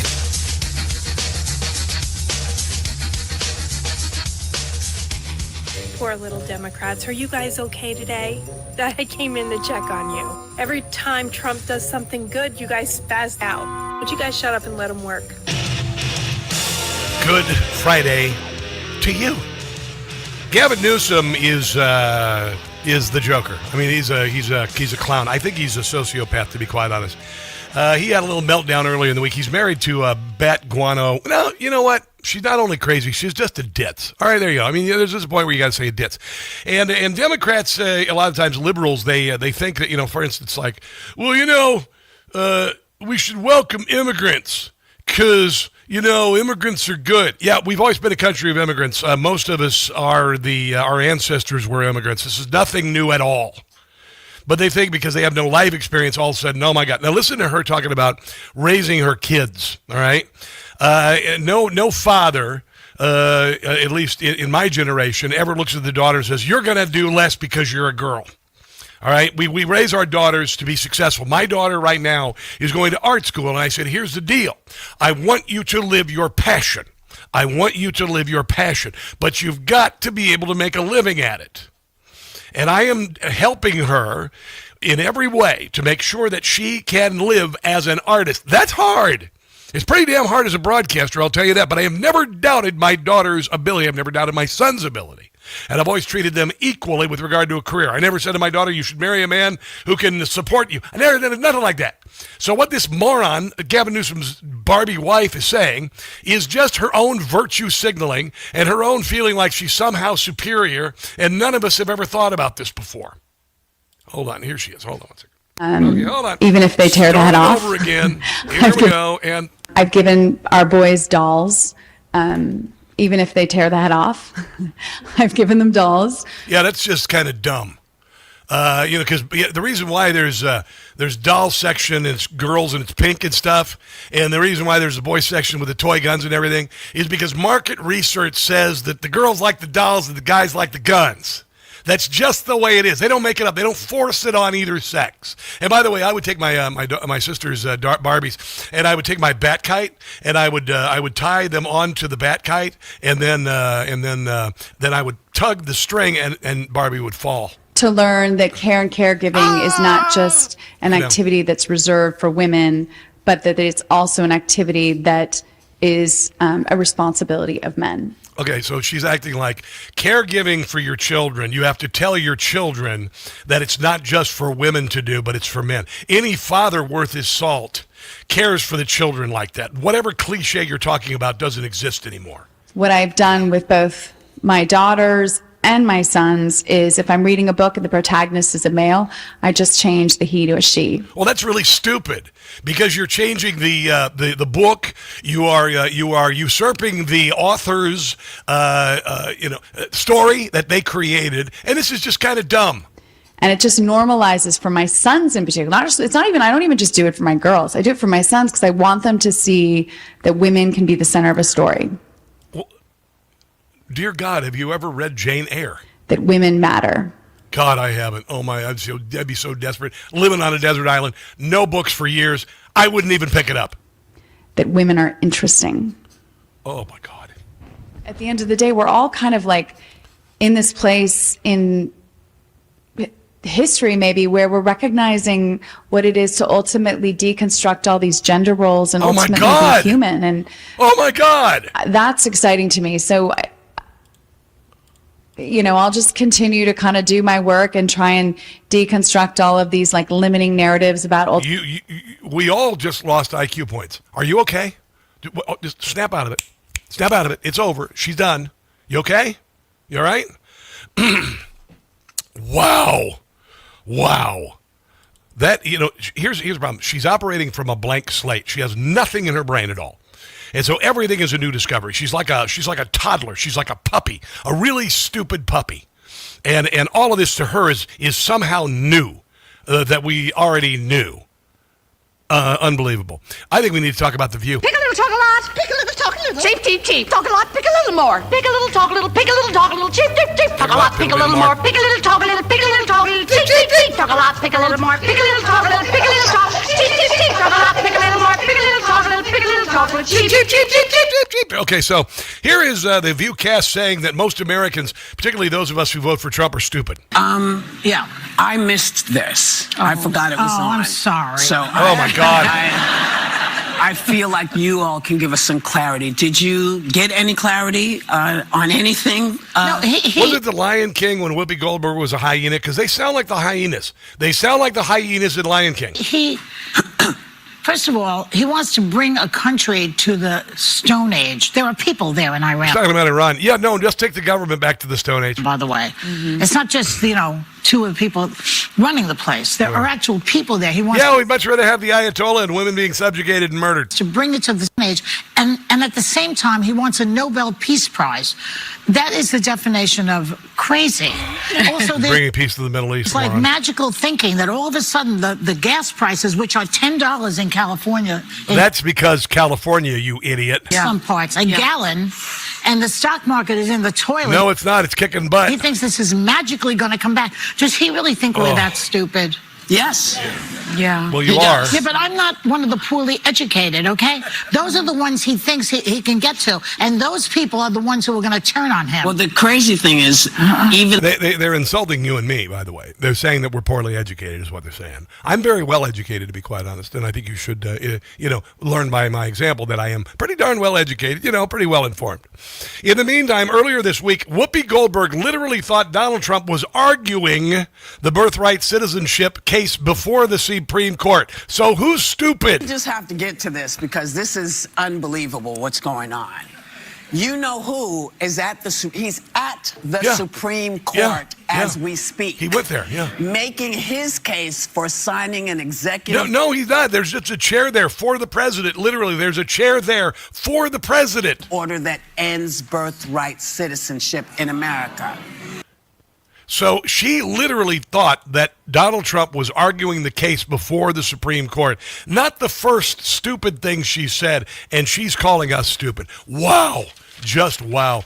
By the way, I want to remind you this weekend, if you're considering coming to Washington, D.C., October 25th through the 29th to hang out with me for this wonderful cruise and tour trip, get on the web and go with travelwithrob.net, travelwithrob.net. Fill out the information there. They're going to send you a brochure to show you this glorious trip we have planned for you. White House Visitor Center, U.S. Capitol Building, Arlington National Cemetery, Changing of the Guard, Lincoln Memorial, Washington Memorial, Jefferson Memorial, all the war memorials, National Mall, the whole deal. We're going to have great meals together. We're going to stay in premium accommodations. Space is limited. Travelwithrob.net, travelwithrob.net. This is the only time we're going to see the 250th anniversary of America and the only time Donald Trump is going to be the president. And I want you to join me, okay? Travelwithrob.net. That's travelwithrob.net.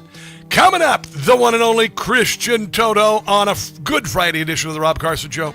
Don't go anywhere.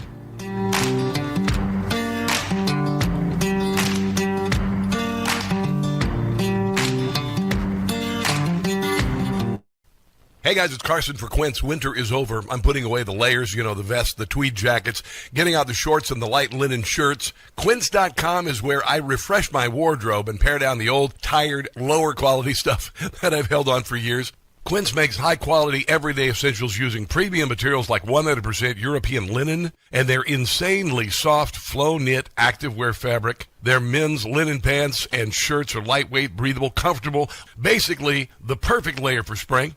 The pants strike the right balance between laid back and refined, so you look put together without trying too hard. The best part is their prices are 50 to 60% less than similar brands. Quince works directly with ethical factories, cuts out the middleman, so you're paying for quality, not brand markup. Everything is designed to last and makes getting dressed easy.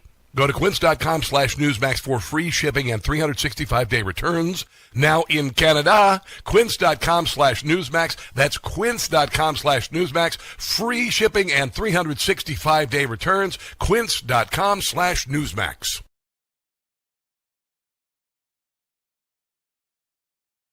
With SRN News.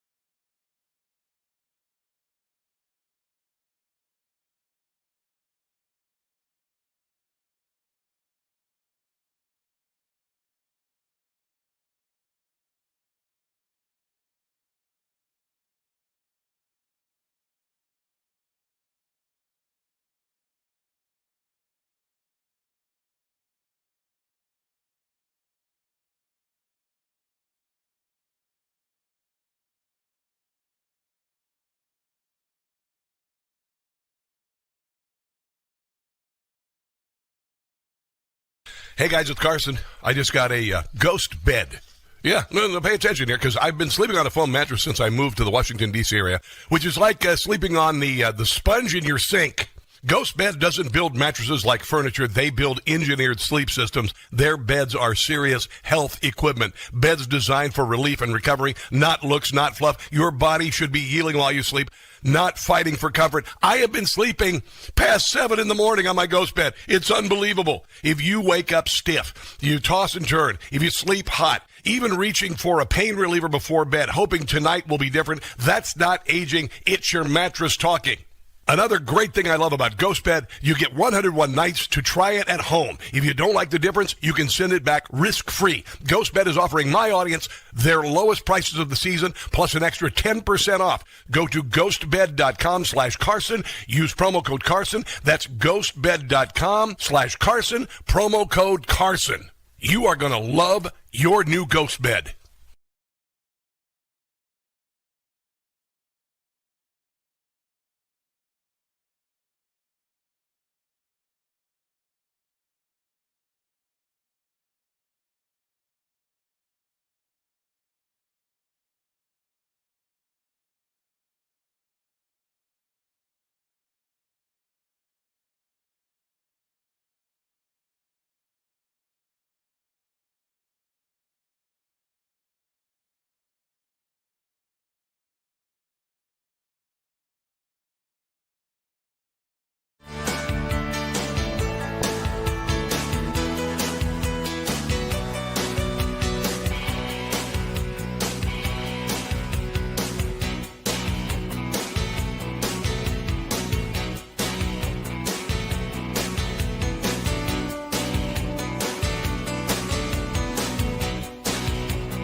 Well, yes, I hope that the Save America Act, if that passes, all the married women that have changed their names are going to have to go to the registrar and prove that they are who they are. In other words, to your voting registrar. This is what I understand. Otherwise, when you get to the voting booth... This is why Stephen Colbert is losing his late night show, because nobody gives a flying rip what Meryl Streep thinks about the SAVE Act. I introduced that story to Mary Walter last hour, not realizing that Christian Toto wanted to talk about it. So Christian Toto from Hollywood and Toto is on with us right now to talk about it. How are you, Christian? I'm good. You know, the amazing part of this clip is that you've got Meryl Streep on your couch, your late-night couch. Listen, I don't agree with her politically, but she's a great actress. I lost count of how many nominations and wins she's had at the Oscars. And there are so many things you could ask her as an artist of her caliber. Yes. And instead, you tee her up to spread this nonsense, this BS. It's a dereliction of duty, in a sense, if you're a talk show host. Well, it is, and he literally, at the end of the interview, he set it up and he said, so is there anything else you want to say before, and then she has this screed about the SAVE Act, uninformed screed about the SAVE Act, teed up and ready to go. There's no doubt why this show is dead. There's no doubt why Kimmel's show is effectively dead. It's because they do this. It's an insult to late night. I am a scholar of late night. I've Jack Part, Johnny Carson, Jay Leno, Arsenio Hall, for God's sake, Joan Rivers. All of this. It's such a departure, and they committed suicide on this. I don't know what it is. Yeah, this entire episode was a debacle. It's kind of put it in a time capsule and wonder why the late night TV died by self-inflicted wounds. It really is shocking, and partly it's. I mean, if you're going to tackle news subjects, you've got to talk at least something close to the truth. They don't do that. Yeah. And if you're going to be funny, then actually be funny. Trump's other poll numbers are also... About a $50,000 fine for illegally trimming 5... Sorry, Christian, I had a misfire on the computer. Okay. Continue your thought. Go ahead.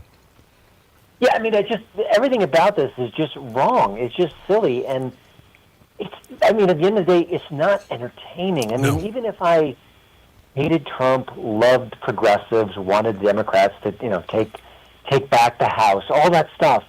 Is this what you watch? Yeah. I mean, I can't imagine. If there was a right version of this, Gutfeld is the right version of late night, and it doesn't wallow in this. It's feistier, it's scrappier, it's funnier, it's more irreverent, it's more unpredictable. Yeah. It's nothing like this. No, Gutfeld, I'm going to tell you, and also he makes a point with humor, and the most important thing, he makes a point with truth. And those are the things that make it work so well. When I was writing for Limbaugh, and I still do most of my writing, Jim Gossett does the song parodies, and I work with him on that. But it's not funny if it's not true. If you just make things up, it's not funny. And I've seen some, like there was a parody online that went kind of viral of the ICE terrorizing people in airports, and it was supposed to be funny. It's like you look Hispanic and you go to check in, and then the ICE tackles you and throws you to the ground. Not funny because it's not true. Yeah, yep. That's what satire is supposed to be. It's truth, and then it's a little bit of a spin, a little bit of a twist, a little bit of satire layered on top of it. But if you don't have the facts, you don't have the funny. I remember a couple of years ago, the Simpsons did I don't even know if it was a bit or one-off or what it was, but they were making fun of Trump, and they included Biden, and they showed Trump as being tired and physically exhausted. I'm thinking, listen, you could say a million things about President Trump, and he brings some of it on himself. The guy is just an Energizer bunny. He's 79 going on 29. Yeah. It's weird. He's got this odd chemistry. Yeah. And he's always full of energy and excitement, and that's just kind of who he is. Well, it's like these. You can't tell it. People try to gain traction like he's Donald Trump is insane. I'm like, how in the hell can you say that when you had a guy who was 40% on the time on vacation, 60% after he was replaced as the candidate, and Donald Trump is now wrapping up the most successful military operation with the least amount of casualties in the history of the world. All the while, securing other peace deals, getting rid of Maduro. I mean, it doesn't fly when it's so obvious that it's wrong. That's just the way it is. It's just the way it is. Yeah. Go ahead.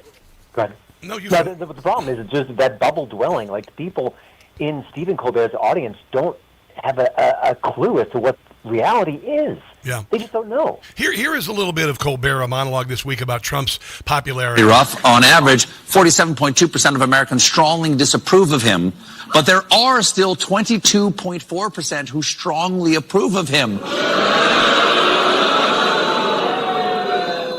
Who are you? Right here. You see, they play to this little audience that's well fluffed. And you've been to late night TV shows. They fluff the audience.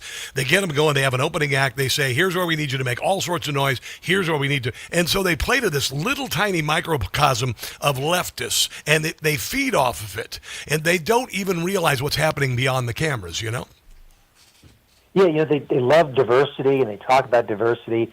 But there's zero diversity of thought, of ideological considerations. They have no clue. They're just living in a bubble where everything they read and see is one note.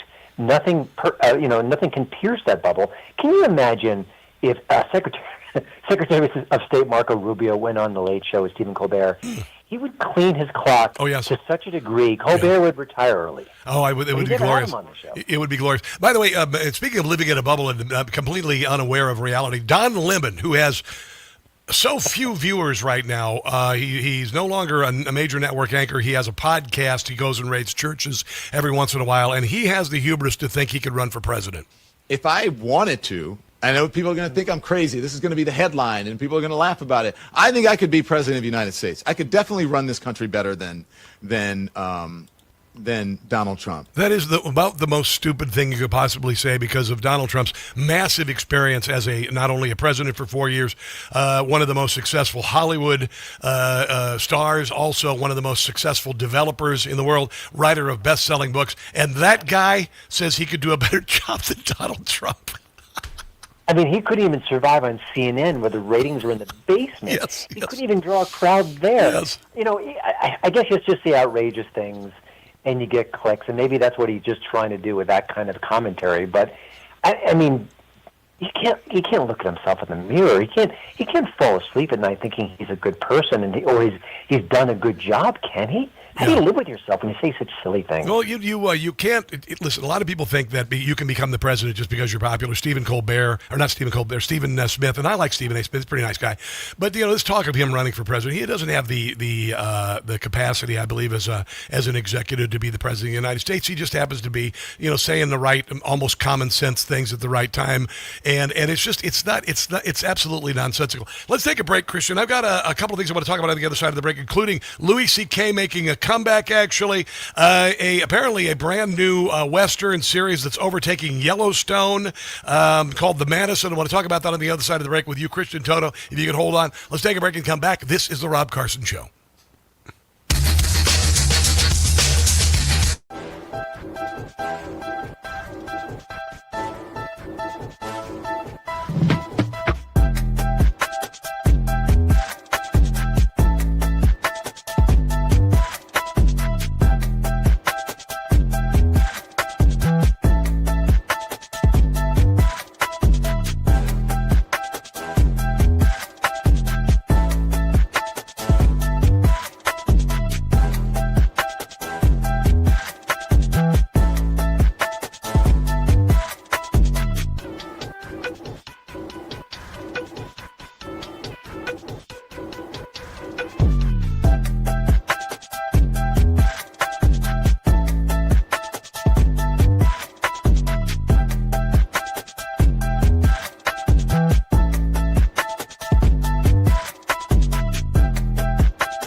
Radio 680 WCBM.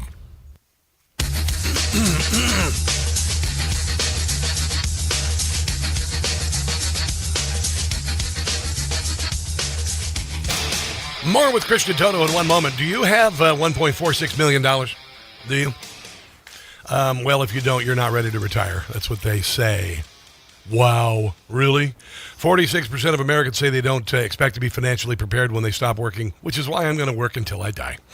Northwestern Mutual released a study on Wednesday. It's found that the average retirement savings need to be $1.46 million, an increase of $200,000 from last year. Reflects a convergence of factors from persistent inflation, longer life expectancies, to uncertainty about the future of Social Security. Yeah, Gen X is going to get kind of screwed on Social Security because, it's bankrupt. It's been broke for a very long time. So we will see. Maybe you should start diversifying your portfolio. Maybe you should take a little bit of that IRA or 401k that's not doing anything and invest it in gold. Right now, Birch Gold is doing this really cool Learn and Earn Precious Metals event, the free event online. Rewards you for learning the basics of investing in precious metals. Sign up to get free silver on your next purchase. Get even larger incentives as you go. The more you learn, the more you can earn. But you must act now. This a special event only runs through April 30th. The dollar lost its anchor in 1971 when gold was $35 an ounce. It's gone up 12,000% in value while the dollar has lost its purchasing power. Learn about precious metals with Birch Gold. Text my name, Rob, to the number 989898 to join Birch Gold's Learn and Earn Precious Metals event by April 30th. Text Rob to 989898 today. There's a whole bunch of TV shows that I need to get caught up on, streaming shows. Landman, I keep hearing Landman is just great with Billy Bob Thornton. Yellowstone has been beyond popular. I haven't watched. I think I've watched one episode of it. Do you ever watch Yellowstone, Christian Toto? No, I did run through the whole 2 seasons of Landman. It is excellent, so I highly recommend that. There's just so much content out there that I'm trying to catch up. I'm actually watching the Rooster right now with Steve Carell on HBO Max, which is pretty good. It's not Office level great or anything, but he's such a pro. It's enjoyable to watch him. I never get tired of The Office when he was on there. That show was him, man. When I'm tooling through YouTube TV watching old episodes of The Office, you can tell the ones that don't have Carell. I mean, immediately. Even though his presence, but you can tell it's not Carell because nothing happened afterwards. Carell was the show. Yeah, the show is. Listen, some shows run their course, and when you lose the main character, it's almost impossible to fill that slot. So absolutely, is what it is. Absolutely. Touching and beautiful Western series overtakes Yellowstone as it shatters ratings records amid string of rave reviews and fantastic performances.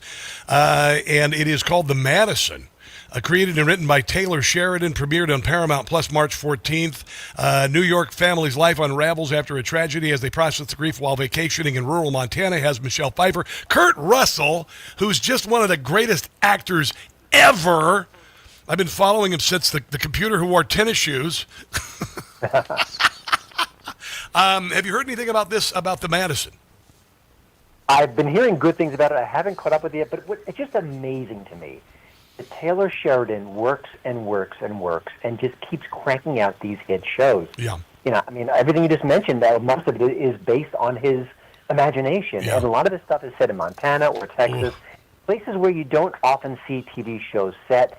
He's just telling different kinds of stories. He's connecting with a different unserved part of the audience, and he's good. I almost wish he were making movies that he's done in the past, but I think his focus is really on TV these days. But it just great actors, unusual stories.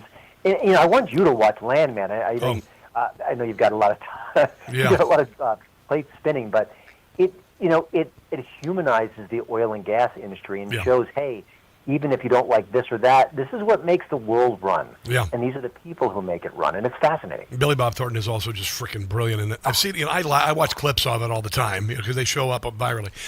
Louis C.K., I'm not a big fan. He's a creep. There are a lot of people I would like, who got canceled from cancel culture, particularly comedians. Louis C.K. really wasn't about his material on stage. It was behavior off stage, but Netflix has decided to give him another shot. Yeah, he's been canceled for a while. He's basically been an independent, like an entrepreneur. He has a whole email list. He reaches out to his fans, and he sells out places across the country. Hollywood turned his back on him when he had that. He admitted that he did something really untoward towards several women. That was sexual harassment, pure and simple. And for those who don't like him, think he's creepy, I think he's kind of creepy myself. But at the end of the day, he is a comedian. He's not running for office. Yeah. And if there's an audience out there to see him, I think he should go out there and go get that audience. And that's what's happening now. I don't know. Some of his stand-up is very funny. His early stuff I used to really admire. There's a lot of good comedy out there. Shane Gillis, Nate Bargatze is freaking phenomenal. I mean, you know what? This is what I love about comedy. Because you don't have big flashbangs and all of this. You don't have a big light show. Just a guy or a woman walking out with a mic. I have the greatest respect for stand-up comedians that they can fill stadiums to hear their musings and their and Bargatze is just so, his stuff is just brilliant.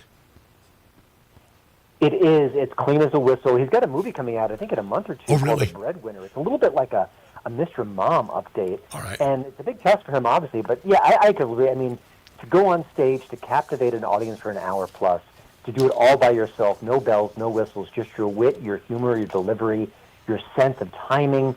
I can't imagine a tougher job. And we're living in a golden age of comedians. There are so many good ones out there. And they're also basically philosophers as well. I always talk about how do you know any quotes? Do you know any quotes from Voltaire? Do you know any quotes from whoever? But you can quote George Carlin. Right? You can, dude. Right? You know the words you can't say. All that. You know the routines. Come on, man.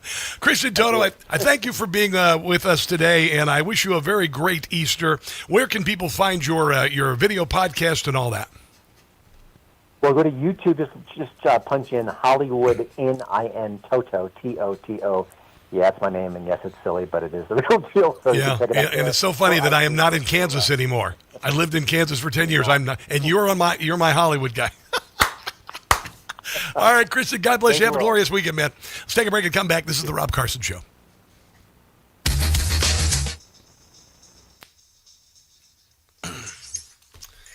Funny. How are you guys?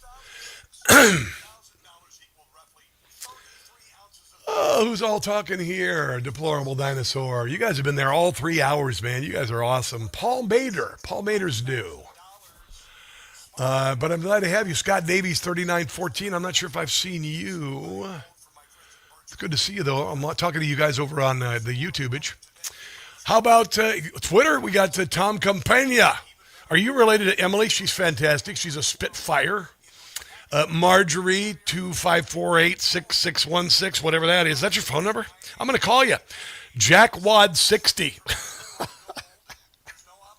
Thanks for joining me, Jackwad. Todd Forrester, Sarah Bailey, what's going on over on Facebook? What do you got planned for this weekend? Robert Lawson, how are you? You guys have been here for the entire show. It's awesome. I love it. Love it.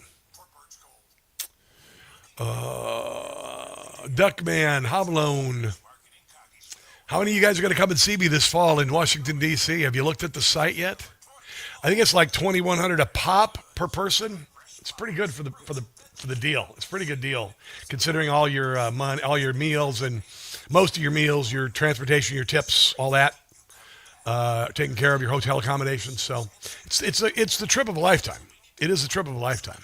And a lot of people who've never been to Washington, D.C., you wait. It's a destination before you leave the planet. So I hope many of you are going to do that.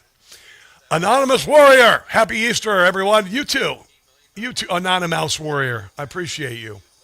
I Would 4F. Hello, Janine Page. Pat Carr, Tom K, what up? It's time for me to talk. Here we go, Brian. How much time we got? About 4? Something like that. All right. Yep.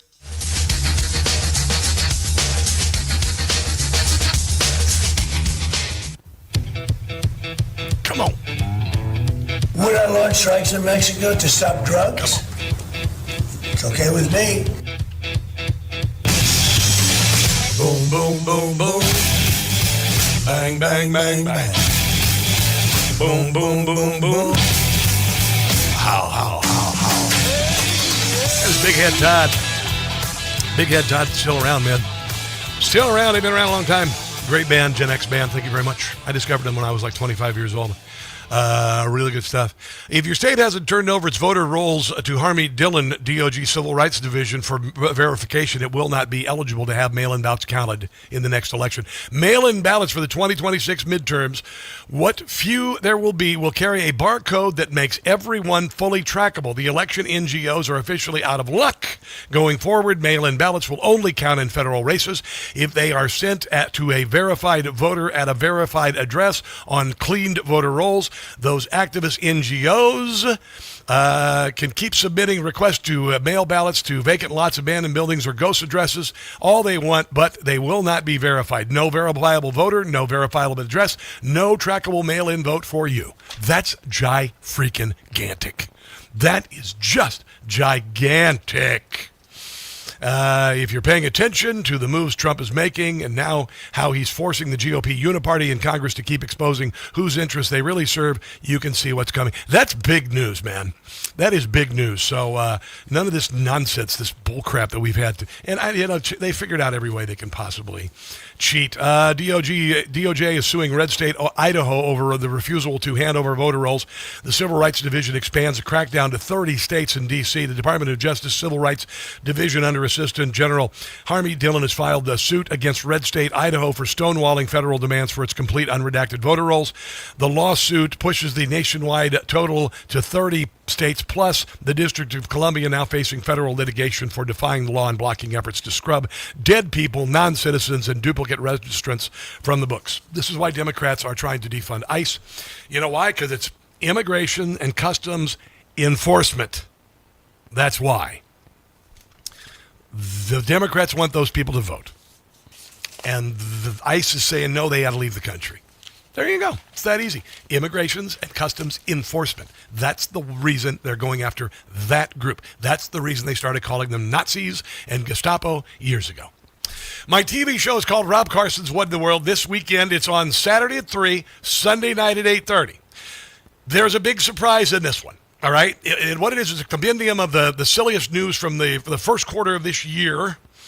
But trust me, you're gonna do a spit take as soon as the camera is turned on. That's all I'm going to tell you. So go to Rob Carson's What in the World on Newsmax. Download the Newsmax app. Get a Newsmax Plus membership. You can watch it on DirecTV. You can watch it on YouTube TV. There's a million places you can watch Newsmax. But Saturday at 3 p.m. and Sunday night at 8:30, following Dr. Matt Savage, the Easter special edition of Rob Carson's What in the World. Don't miss it. God bless you. God bless America's founder, Donald Trump, who's been making this country great again. Our soldiers who are doing such a great job. A blessed Easter to all of you. And until Monday, don't catch the stupid. I love you guys. Thank you. Hey, Rob, you have a... Information. Truth is freedom. Is Newsmax. It's real news for real people.